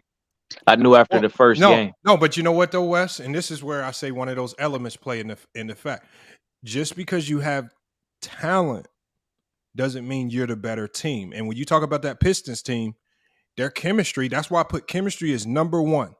Their chemistry was superior to the Lakers that year. Even Gary Payton said recently when somebody asked him about it, he said they knew after the first game. They knew after the first game they were. Have you ever played? I know you've hooped before. Have you ever played a team? I'm talking about. Let's say it's just a pro-am, some type of league, but you playing against 6 35-year-olds. They done played together for 10 years. They all play college ball or something. But them are the most annoying teams to play against because teams with that type of chemistry in that type of setting, they're going to be making the right pass. They like the machine, right? Bro, they like a machine.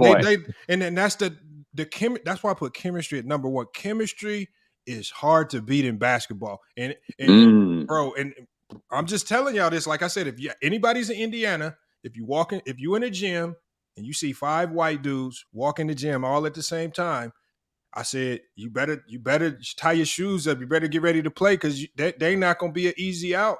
They won't be. Put them out.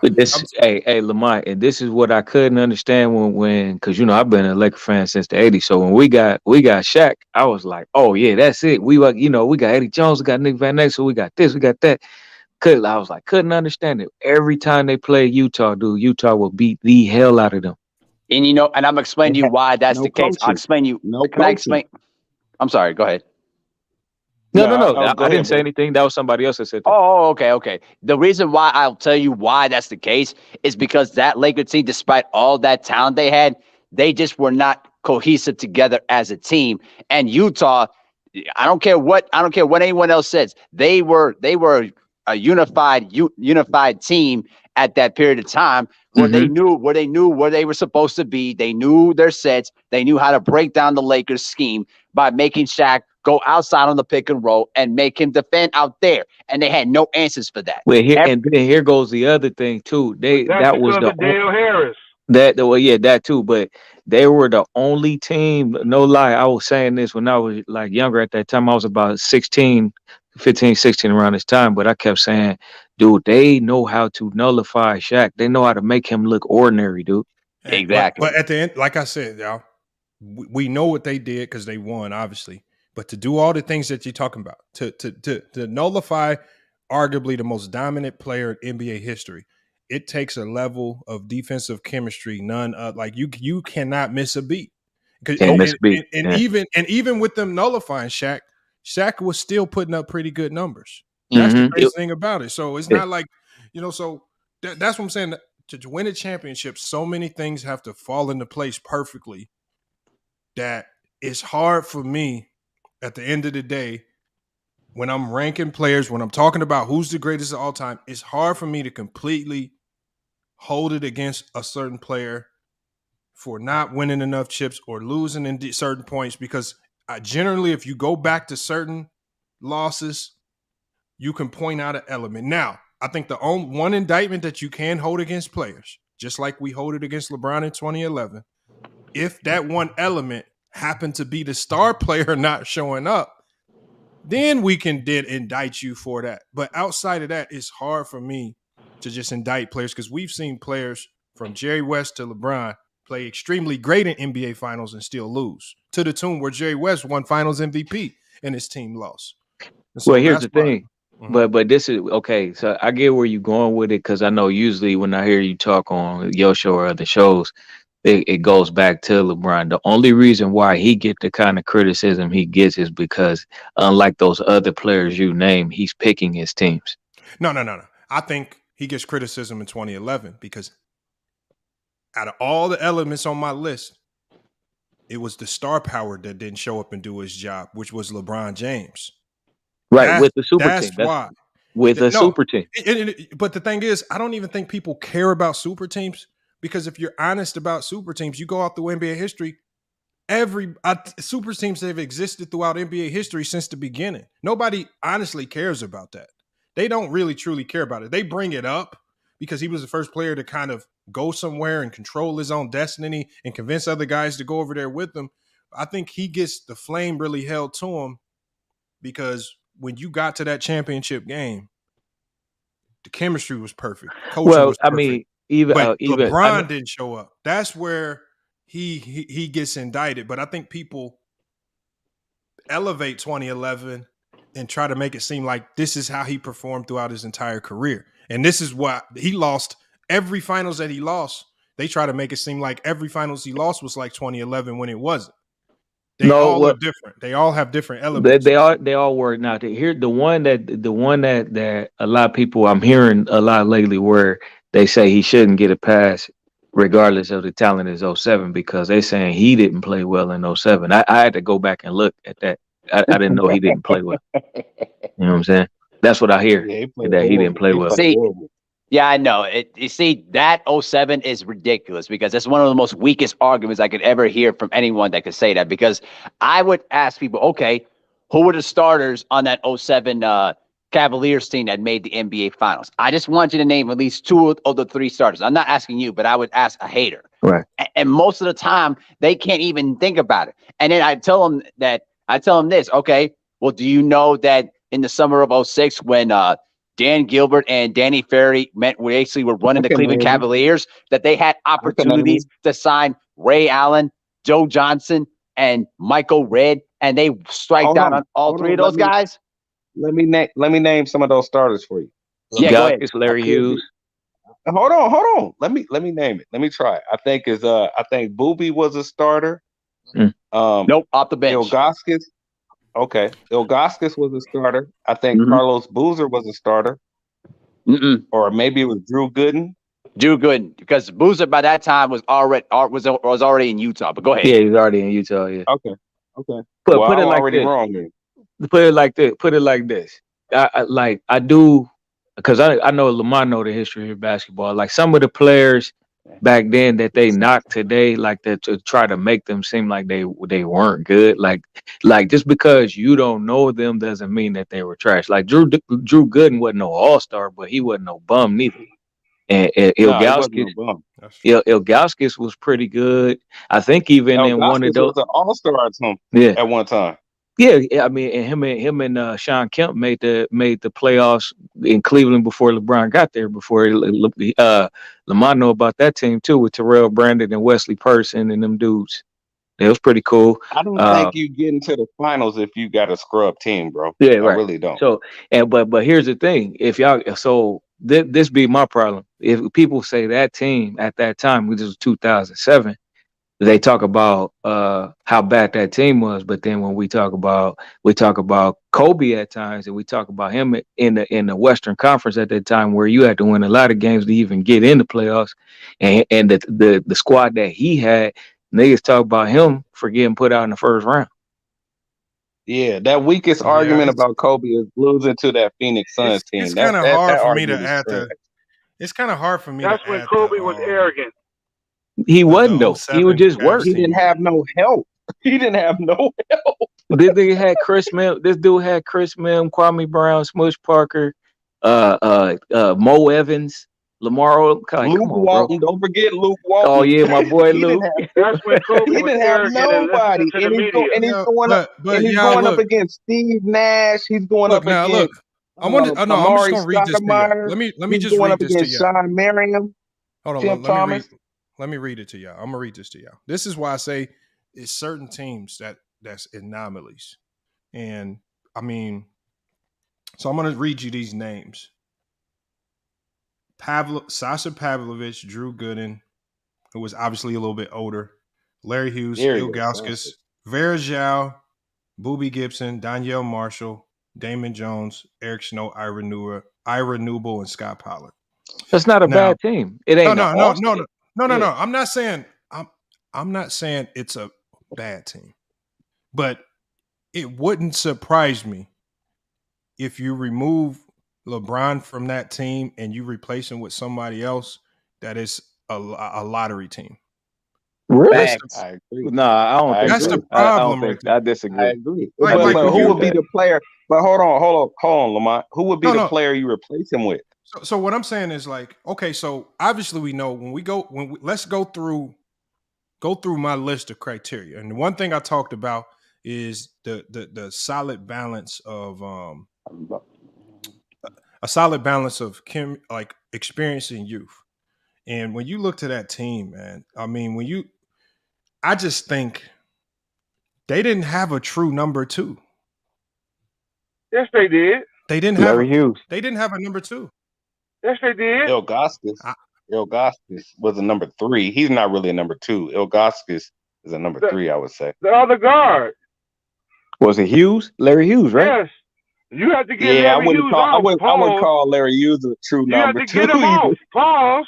You have to get him in the game. Pause. Just like Kobe had to get Odom off. Pause.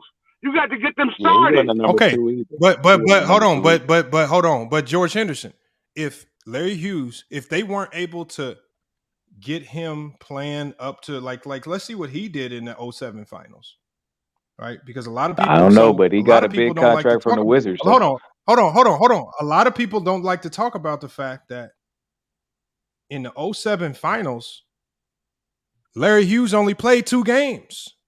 So that's right. That's right. We got to extract him from the whole equation. So now your team, remember what I said? Why did he only play 2 games? George, hold on. He was hurt. Hold on. I think he was hurt. He was hurt. Hold on. What I'm saying is now this brings in what I talked about earlier, the luck aspect. If your number, let's say Larry Hughes was your number 2 guy, and then even when he did play, right, those 2 games that he did play, he put up 2 points and 0 points. Yeah, so he was hurt. So he was hurt. So so now we're talking about a roster where now we have to remove your number 2 guy from the equation. So that means we now have to elevate a guy off the bench because you lost experience in Hughes, you lost depth, and then now you have to play a rookie in Boobie Gibson a lot more. And so I think it's hard for me to just say that team, LeBron underperformed when there were so many things out of whack in the finals. Check this out, Lamont. This was the trip part. Tim Duncan had his worst finals ever. Nobody shot well really for them except for Tony Parker. And each game was, I think each game was within 7 points or less. You know what I'm saying? So it wasn't like they were just blowing them out the water, my guy. But hey, Lamont, what was LeBron's numbers in that finals? What was LeBron's numbers in that final? Shot like 30-something%. He definitely shot a bad percentage. And you know what? And one thing I've always said is, if you're taking the shots, if everybody's gonna make or miss shots, I'm not gonna completely knock a young LeBron. What was it? What year was LeBron that year? It was his third year. It was his third year. Yeah, third year guy in the finals. I'm not gonna completely kill him for being inefficient from the field as a third-year player in the finals. I mean, all San Antonio. The only exception to your rule or your list, I agree with that list. The only team that I can think of in my head that didn't have good coaching was Magic's rookie year. Because Paul Westhead, I went to his basketball camp. He wasn't a great coach at all. No, Paul Westhead, yeah. You don't think so? Nah, bro. I went to his LMU basketball camp in 1990. I told you I went to Jerry Tarkanian's too, but he focused on the 7 seconds or less offense. Yeah. And Magic pretty much forced him out of there. He was more of a philosopher, he was more of a teacher. He was more of a, he wasn't really that great of a coach at all. Well, for one, you know what I'm saying? He really didn't like Riley. Pat Riley was an assistant who was a better coach who was on that bench, who actually assisted. Like you said, some coaches are more delegating or more, managing the egos or more doing other things, and they have their assistants doing things. Like Tex Winters was the triangle offense mastermind. West had like the 7 seconds or less offense, but he also had Magic playing off the ball. Magic didn't like that. Yeah. Yeah, Magic playing off the ball. Yeah. Yeah. He still was averaging damn near double digit assists even off the ball. But he had a great point guard too. Norm Nixon wasn't no joke. Yeah, he was good. Norm Nixon was you know good. What? I can give you that. When it's hard for me to just say Paul Westhead. I mean, when you get to the finals, and I don't know. I mean, I just think season he went to the finals using somebody else's system though. He wasn't even using his system. But wouldn't that be a sign of a good coach if he's willing to use another system as opposed to he is? Yeah, he was solid. Well, the coach got hurt. The coach got hurt riding a bike. He got hurt in a bike accident, so he just filled in for him. And then Pat Riley. I can't lie. I'm not going to act like I know that much about Paul Westhead as a coach. It's just hard for me to say a coach that got to the NBA Finals isn't just like I'm not going to tear down David Blatt. I think Blatt is a great coach. All the coaches that helped LeBron and the Cavs get to if you get to the finals, if you get 60 wins in the NBA, I mean, it's hard for me to say because it's hard to win. This is what I'm saying. This Lamont. Say for example, whoever is the assistant for like Damon Stoudemire, he's an assistant for the Boston Celtics. I know him, but say the head coach for the Boston Celtics halfway through the season, he has an injury that happens. And then Damon comes in and he takes on interim coach responsibilities because that's what Paul Westhead did. Hey, quick question. Damon's team. You know what I'm saying? That's not his team. That's not their system. It was Jack McKinney. It was Jack McKinney. Yeah, but exactly. I think you're giving the head coach more duties than he actually has. The head coach, once you get to the top, really the head coach has the easiest job. I mean, you really do the least amount of work. The assistants do the bulk of the work. The assistants do the substitutions. The assistants do the X's and O's for the most part. Most head coaches really only handle ATOs and just game management, on the floor stuff. That's what Phil Jackson. Yeah, that's what Phil Jackson was saying in 2009. He was saying that was the great part about coaching the Lakers in 2009 when they beat Orlando. He said most of that year he didn't have to do much coaching because. And I'm gonna tell y'all this. I tell my assistants at GCU this all the time. Like, so for the longest time, I had no assistants, and then last year, when I finally had an assistant, we took him when we made nationals. We were making our run to the national championship game. He helping me with the subs because as the game goes, I'm not even looking to the bench. I'm more invested in the game. I'm game managing on the court. I'm forgetting the sub guys in, but having that one assistant there, a good assistant, doing the subs for me, handling stuff that makes a big difference. And I noticed that on just my level, and I'm not even close to the pro level. So I know if you have a good staff, how impactful that could be at the pro level. And it's on the coach to get a good staff. So if there's any chink in the armor from the coaching level, you have to put it on the head coach. It's his job to insert a coaching staff that can get the job done on all levels. So it all gonna go back down to the head coach. He's gonna get blamed. This is why head coaches get blamed for so much, because it's all gonna trickle back down to them.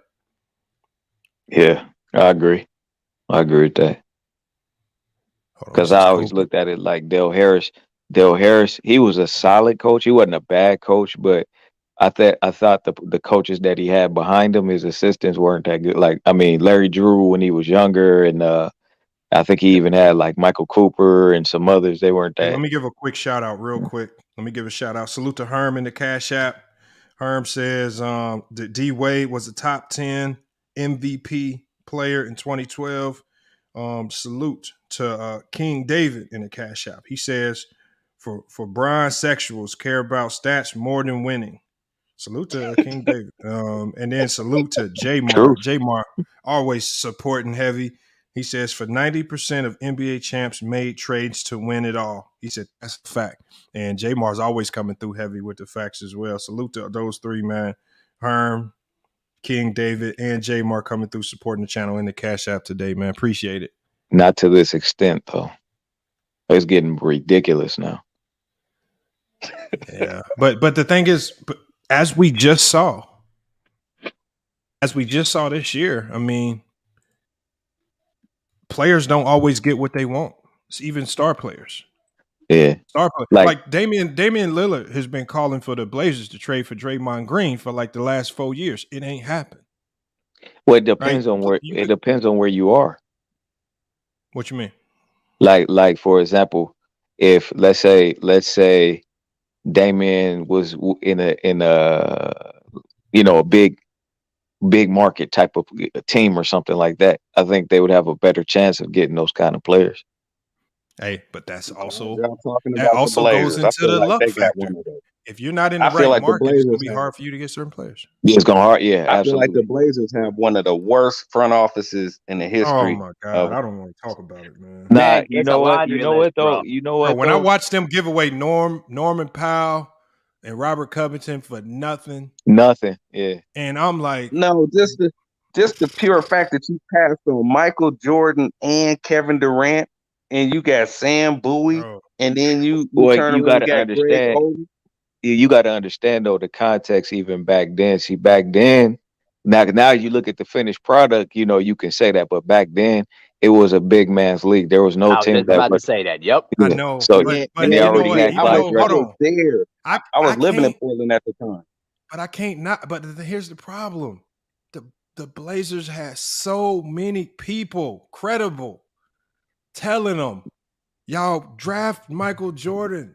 I'm talking about so many credible people, and this is what I mean by bad front office. When you got Bobby Knight, when you got your own player, Clyde Drexler, there was another dude in the organization, one of the scouts who was scouting all of the top 10 guys, and I'm talking about they are literally up until the moment where they gave the selection to the NBA, draft Jordan, and they go with the name Sam Bowie, man. I'm talking about, man.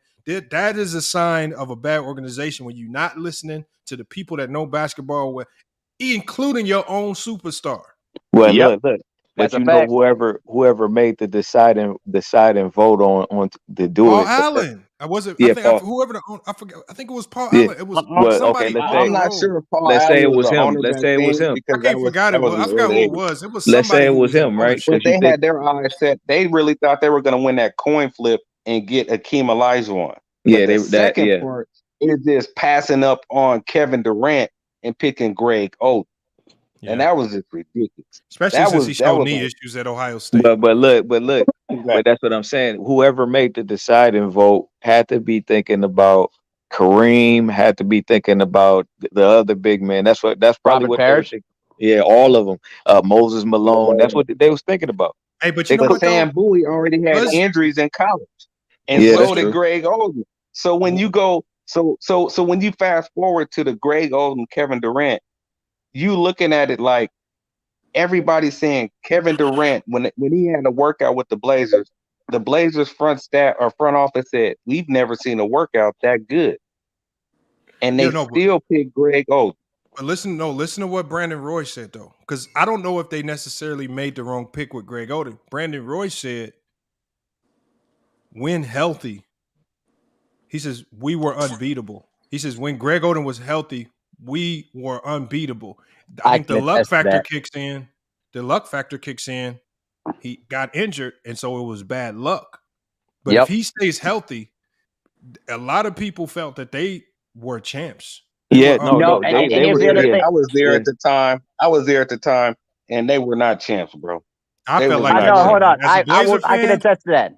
I can attest to that because I saw Craig Golden in the Target Center. They were not champs. They were not champs at all, bro. Well, here's the thing, though. I mean, here's the thing. Blazer Mania and Rip City, they a little bit delusional, bro. They're like the most I would delusional say fan too. Hold on. This is how I know they could have been champs. I had a fan tell me that Brandon Roy was better than Kobe Bryant, and I mean, he swore to God by it. He was like, "No, man." And watch, when their careers are over, Brandon Roy is gonna go down better than Kobe Bryant.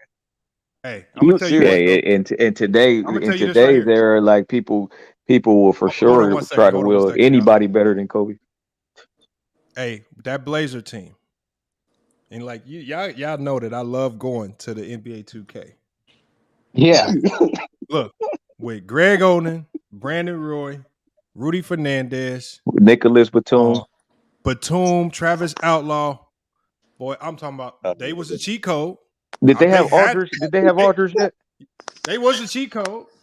Hey, Lamont, did they have Aldridge yet? They had Aldridge. Yeah, they did. I'm talking about. You talk about building out a roster that just on paper look ridiculous. Hey, Travis Outlaw was cold on 2K. Travis Outlaw was cold on 2K. He was a cheat code. Yeah, he was. I agree. He was a cheat code. But look, check this out. Y'all best year to win. I ain't gonna lie. When y'all got Scottie Pippen, I still remember that summer, dude. I was like, that team is stacked. I don't know how the Lakers or anybody else gonna beat them, dude. Yeah, bro. They had kept J.R. Ryder instead of getting Steve Smith, they might have did it. It was a good move in 2000 for just 2000. Right.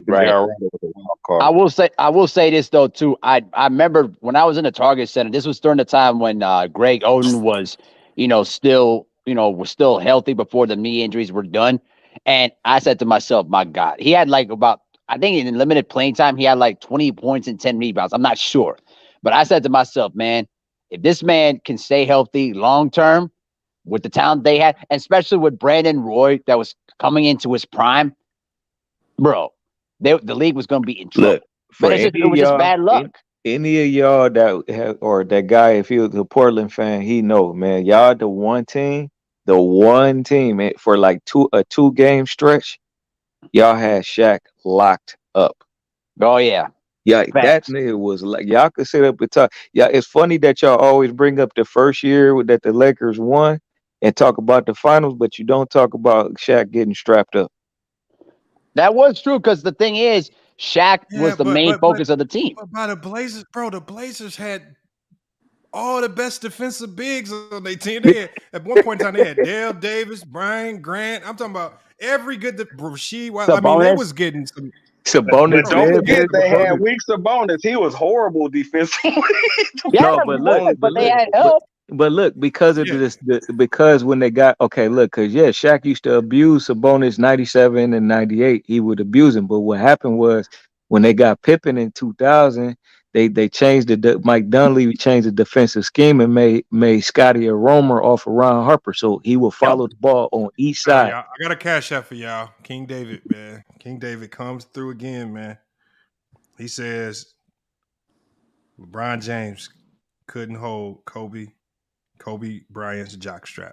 That's what King David wanted to tell you. Man, tell that dude right there that Kobe Bryant is not top 10 in any statistical category. Get him out. Hey man, what is wrong with this dude? Who's up here hating on Kobe? Man, make sure you know how you said you was at the Target Center. You know how you said you was at the Target Center. You watched that. Like I watched. Like for anybody that whenever you guys knock Kobe Bryant, I just laugh, bro.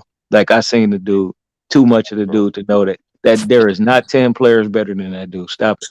I was just going after. Look, if y'all want to make a separate top 10 for the most talented players of all time, Kobe. Wow, for sure. man, Hold stop on, listen. It, bro. Hold on. Kobe for sure is top 5. The problem with the top 10 is that it's not about talent. And when I was talking to Ticket, this is what I was trying to explain to Ticket.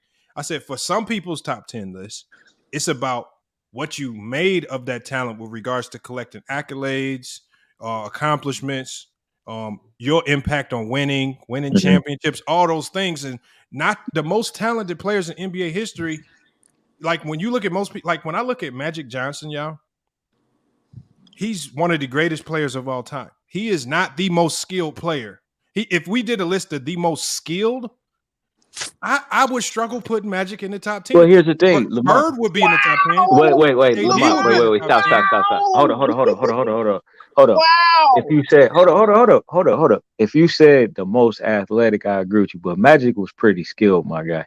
He was extremely skilled. Yes, he was. Yes, he was. But it's all subjective. See, it's all subjective because when I say skilled, one, I'm looking at both sides of the ball. Two, I'm looking at your versatility on the offensive side of the ball.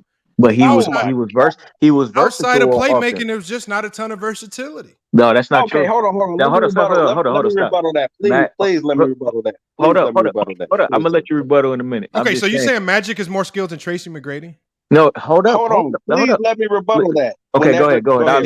Is Magic more skilled than Grant Hill? Hold on. Are you gonna let me rebuttal that? That's a lie, bro. Yes, he is. You're not gonna let me rebuttal? Are you gonna let me rebuttal or not? Thank you.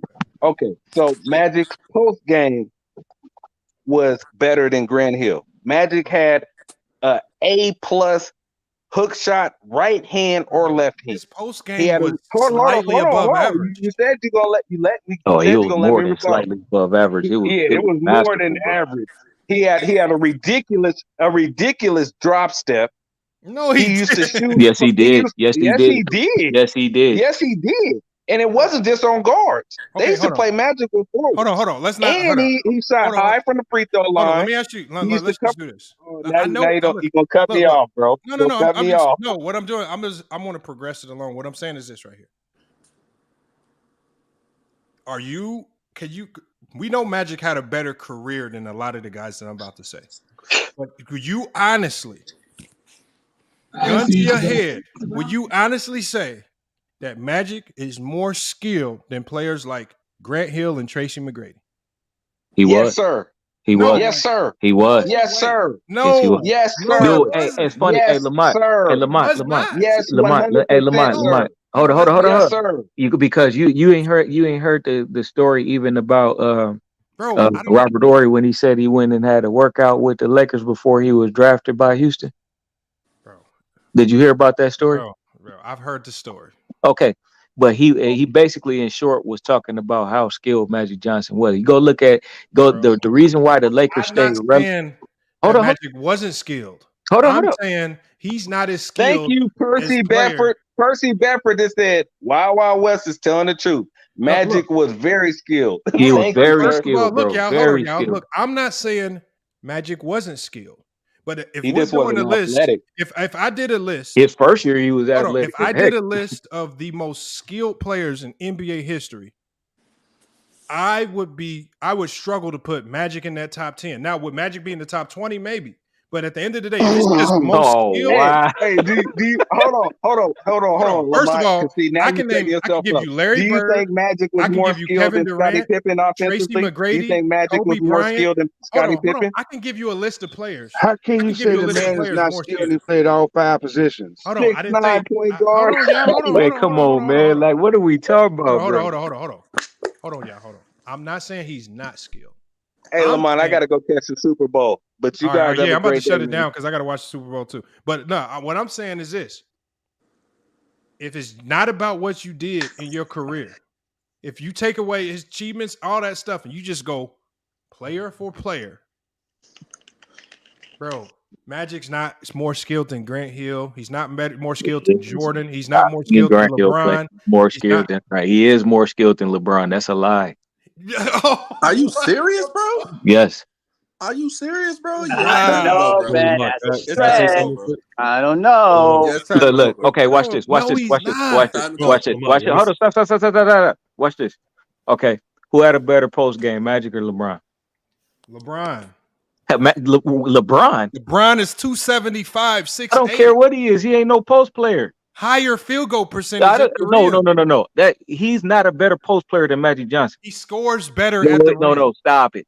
He scores better in the painted area. Magic. Hold on, Lamar. I'm gonna just end it with this, bro. Magic had a better mid range. Magic shot free throws better. He did not have a better mid range. Yes, he did have a better mid range. Hold on, bro. I'm gonna just end it with this right here. Hold on. I'm gonna end it with this right here, bro. Why does LeBron why does he have the most points and top 5 in assists if Magic is more skilled than him, bro? Because he played longer. And okay, so we know Magic. I don't even know why you asked that. We know Magic would have Magic would have been top 10 in scoring if he would have played longer.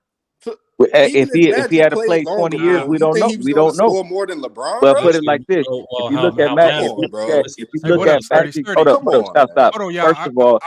First of all, even that question holds no water because they both had two different. Hold up, they both had two different objectives when they were on the court. They had two different responsibilities.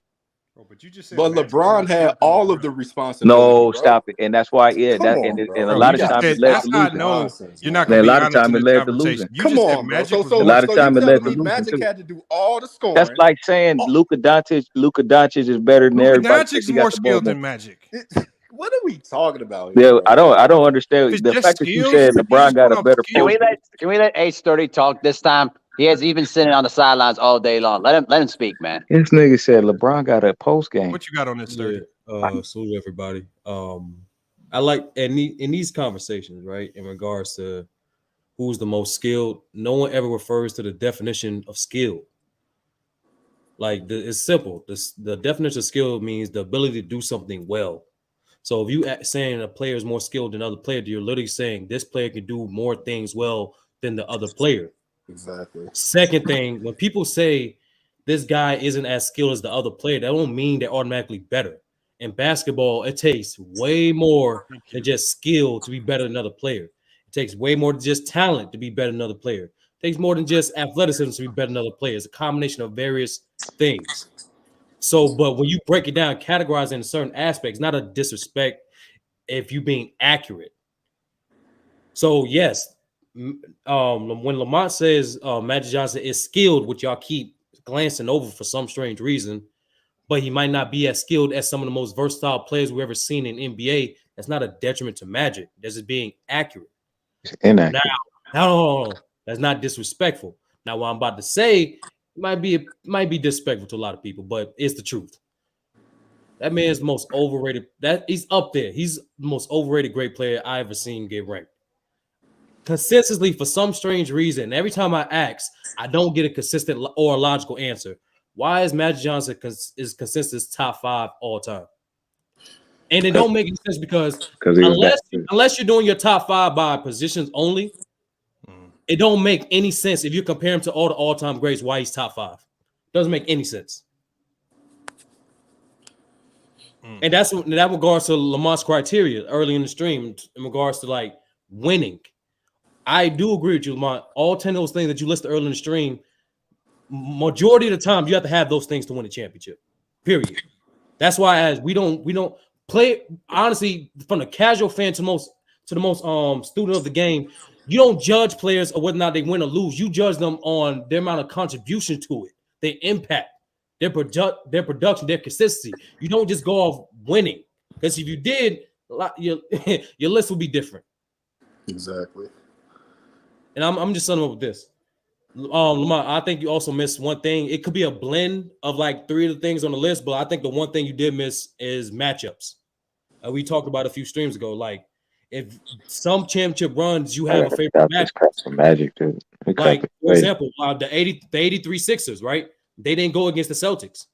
They faced the Bucks. The Bucks beat the Celtics, but they swept the Bucks. But they didn't go against the Celtics. The Houston Rockets, they had a problem with the Seattle Supersonics, but they didn't face them during the championship run. But you know what's 30? Like things like that. Like it's a combination of luck, GM, and also when I mean by matchups, we've seen contending teams get over that hump when they go matchup specific against other contending teams. So I just think from the list of like the things that require a championship, I think that's the one thing you missed was matchup. No, what I think, so for me, I include matchups in the coaching because as a coach, if you're a good enough coach, you should be able to understand what matchup, what plays in your favor. When if 2 teams get to the finals, obviously you're both good at something. Now, obviously both teams have weaknesses, both teams have strengths. How do you allow your strengths to overcome your weaknesses, and then how do your strengths don't get nullified by what the other team does best. You know, if the other team, because they're going to be coming after you. It's all a chess match. And when it obviously matches aren't favorable to everybody, but at the end of the day, it's on you as a coach to figure it out. Especially if y'all both get to the finals. You gotta come up with, like, for example, just like in 2011, I don't know if that coaching staff did a good enough job of coming up with an offensive strategy to nullify the zone defense that the Dallas Mavericks were employing. I still hold LeBron James with regards to his star power not showing up enough, but you can also place a tinge of it on coaching.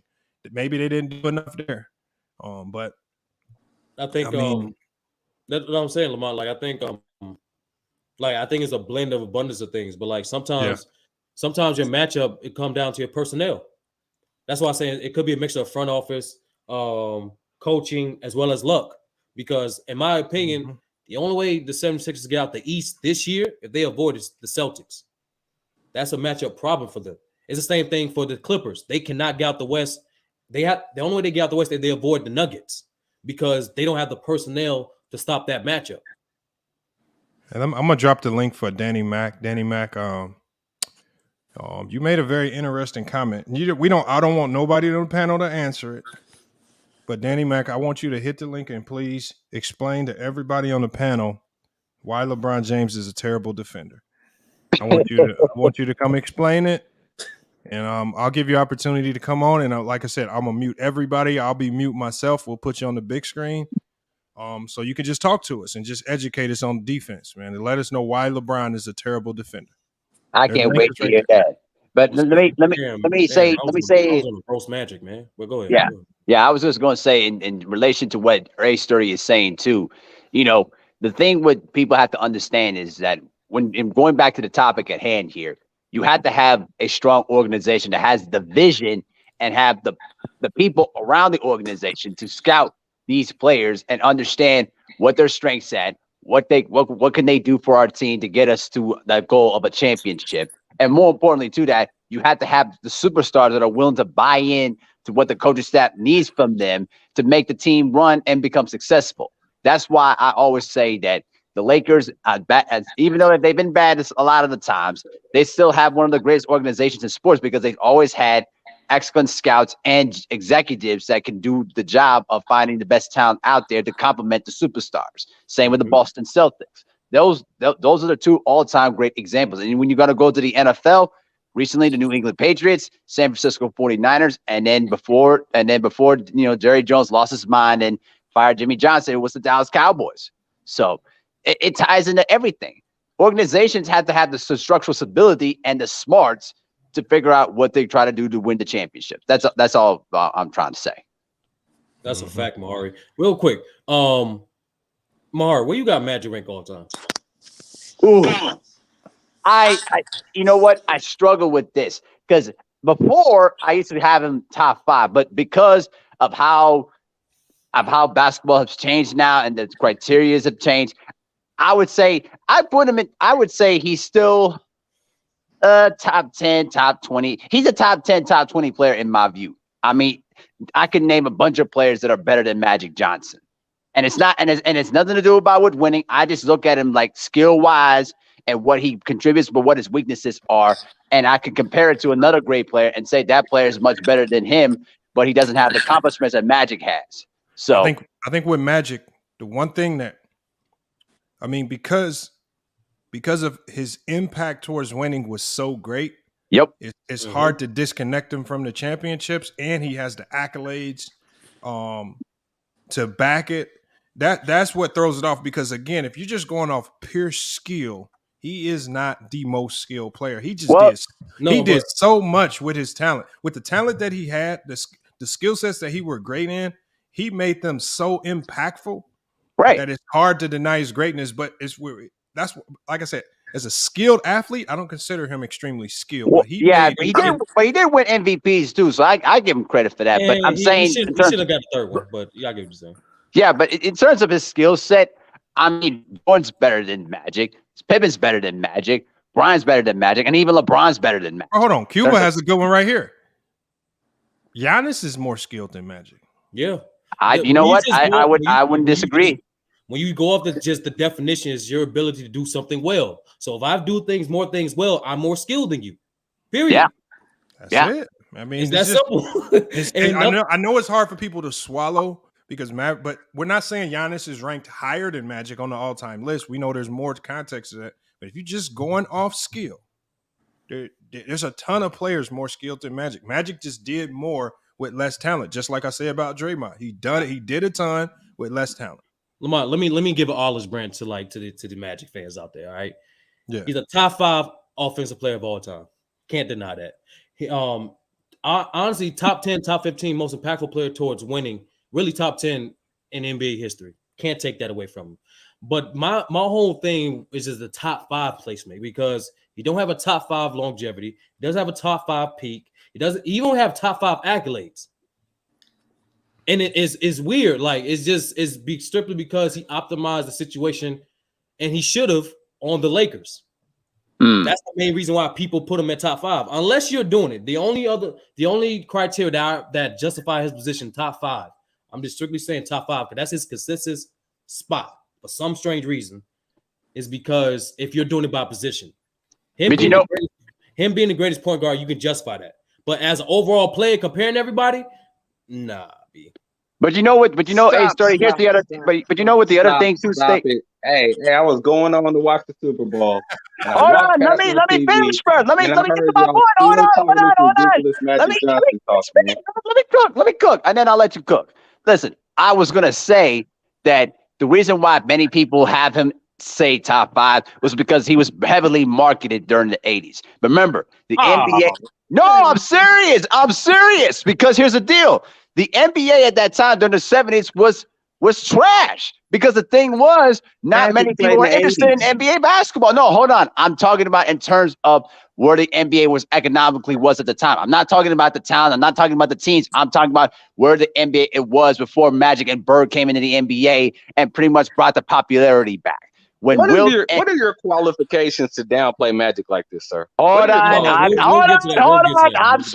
Let me finish first. Let me finish cooking, and then you can cook. What you mean his qualifications? Wes, do you really want to go through his?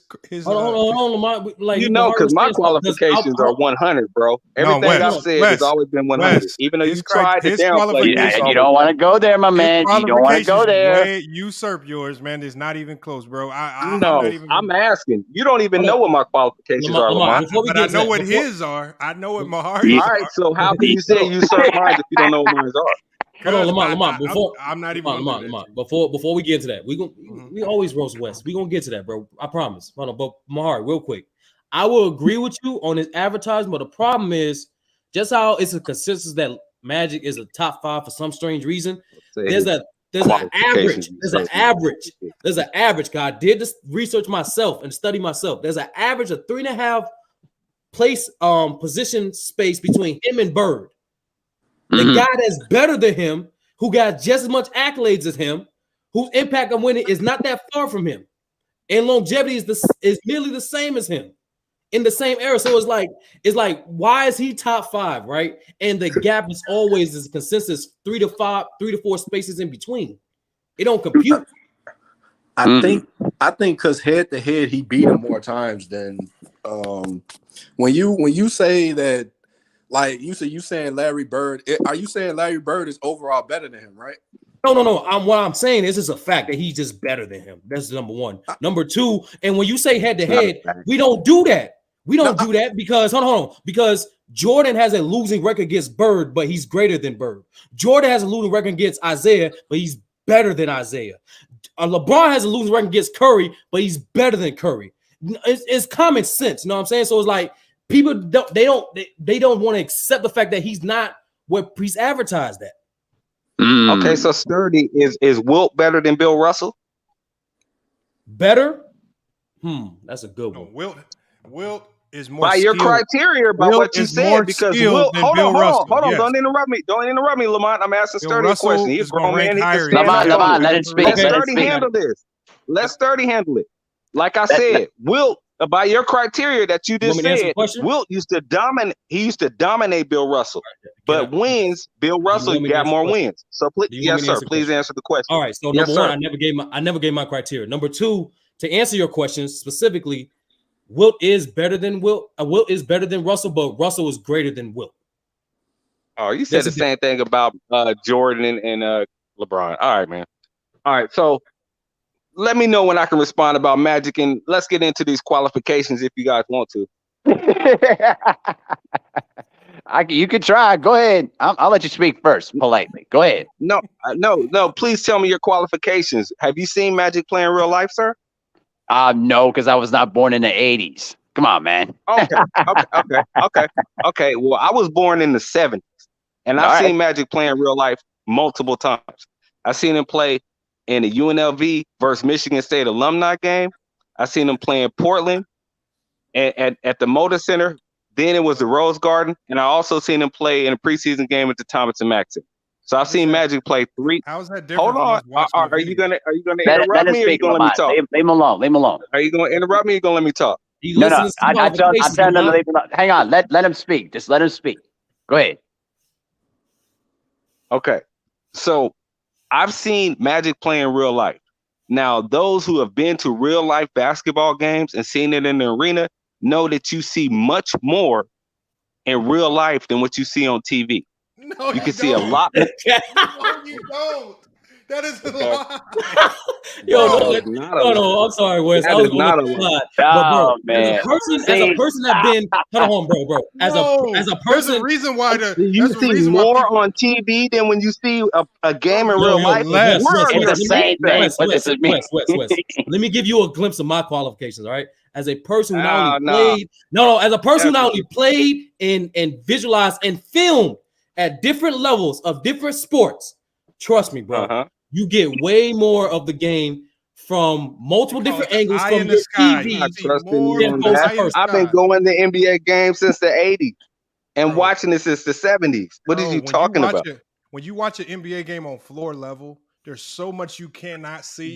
And this is why when people, there's something wrong with your vision. Hold on, Wes. This is why I tell people, like, when we're watching the game from a higher perspective, from the top down, the camera's looking, we see the full court, we see everything that's going on. And let's say a guy misses somebody for a game-winning bucket, he don't see the angle of a pass. Well, that's because we're watching from the eye in the sky.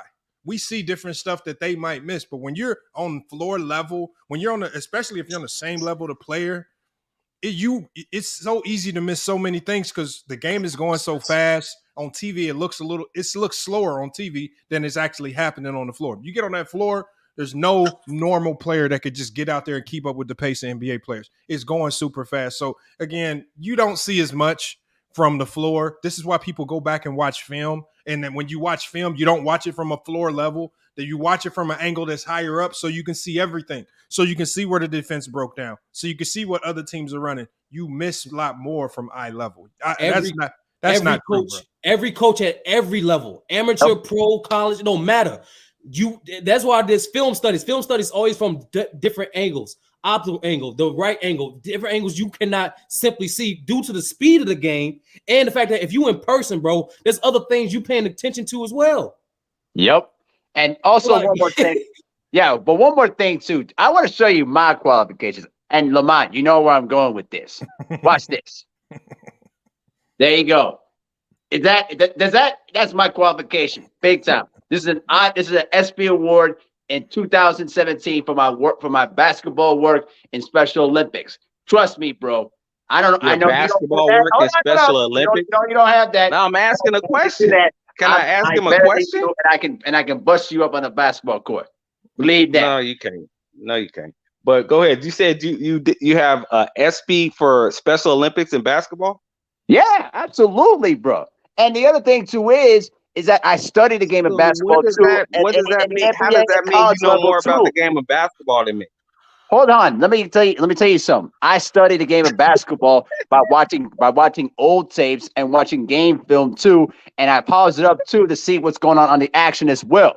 So that way I know what's going on the floor in the game. That way I don't miss everything. And I used to do that when I was in high school too, as well. And I used to do that when I did some scouting for a private college at the time too. So trust me, my man, you don't want none Yeah, of I do, because your qualifications don't match up with mine. You're not on the level with me, bro. But I Wes, appreciate you. I appreciate you giving me that information, but Wes, you don't here's the match up. problem. We got to end the show soon. West, here's the problem. All right. You just said So, you see hey, more Lamont, on the floor than you do Lamont. watching it You from got the to end TV. the show. I'm gonna put my information in the chat, bro, in the private chat. All right, go ahead. Weston ended the show the last 2 times with some. First of all, Wes ended the last show sturdy. Don't start with the Mo Cheeks thing. Don't start with Mo Cheeks, bro. Hold on, Sturdy. Listen to this, Sturdy. Listen to this. Let me respond though. Hold on, because we got to end it. Sturdy. This is what this man said. He says he knows great defenders that don't play lie. physical. That's a lie. Now he lying. Now he lying. Hold on. He says you could be a great defender without being a physical player.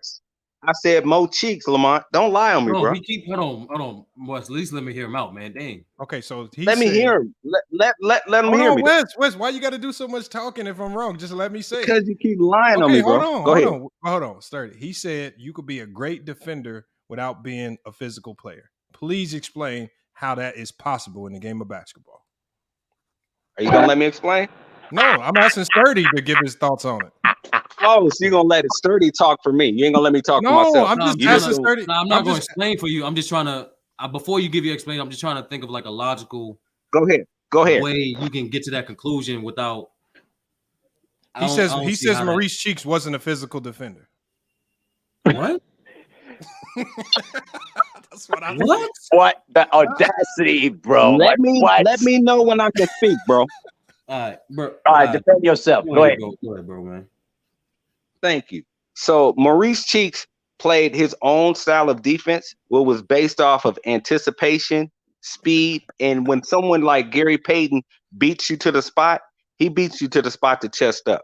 Whereas Maurice Cheeks will beat you to the spot to turn you around and to pick your pocket. Maurice Cheeks played a lot of speed defense, a lot of anticipation. Hold on. Let me explain. The difference when I'm talking about physical is like someone like a Derek Fisher or someone like a Gary Payton or someone like a Michael Cooper who takes a lot of charges, who gets in your face. Maurice Cheeks played a different style of defense that was based off of speed, anticipation, and with his dig hand. Okay, so that's my take on it. That's my opinion on it for watching hundreds of Maurice Cheeks games. That's my opinion. You watched hundreds of Mo Cheeks games, man. How could I not? I grew up in the 80s, bro. All right, why would you not? Hey, Wes, what you got to end it? We got to go watch the Super Bowl here, man. What you got? Give us your quotable today. What I got is I would say take the over. The over was like 50.5. If you want to make some money, I would say take the over. And if you don't win it, then go ahead and do your in progress and double down on it. All right, salute, man. Y'all, that means do the opposite of what Wes said. Do the opposite, y'all. Do the opposite. But here's one last thing, though, too. For anyone that wants to laugh at me about SO or whatever, I'm going to tell you something.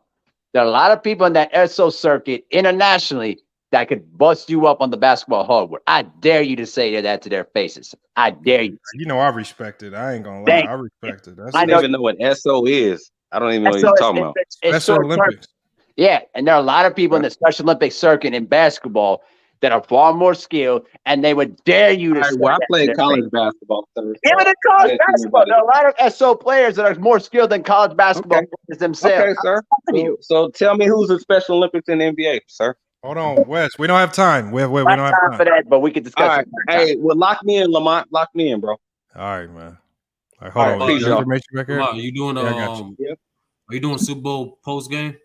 Yeah, I'm gonna do a Super Bowl post game. Yeah, so I'll be back live.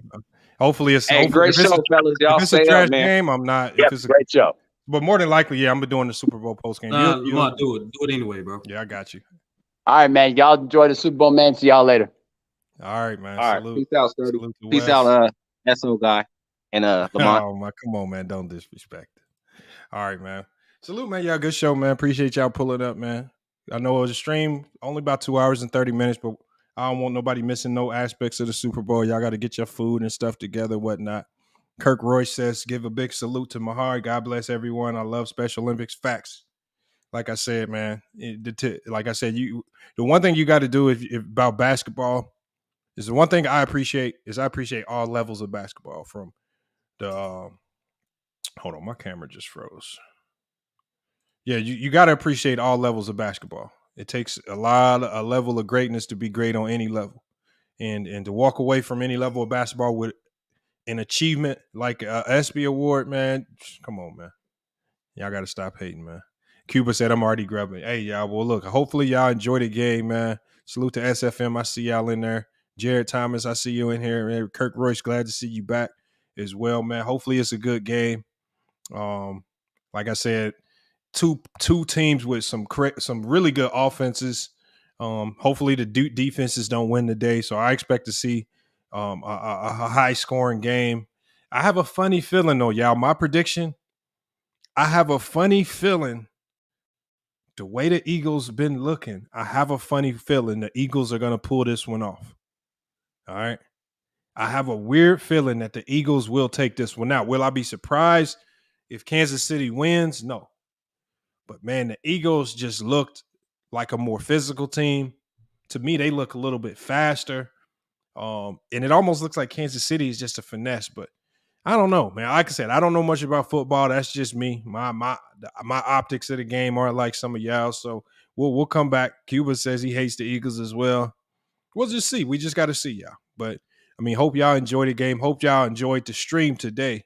We're gonna like I said, we'll be back after the Super Bowl. We're gonna do a Super Bowl post game show, just to kind of talk about what we saw. Like I said, hopefully it's a good game. It's just, man, these Super Bowls just been disappointing me lately, man. A lot of disappointment. But let's go ahead and get up out of here, man. Salute, man. It's FYF Sports, man. Another great podcast episode. We're gonna be back with more sports news out. Until then, it's FYF Sports, man. Yeah,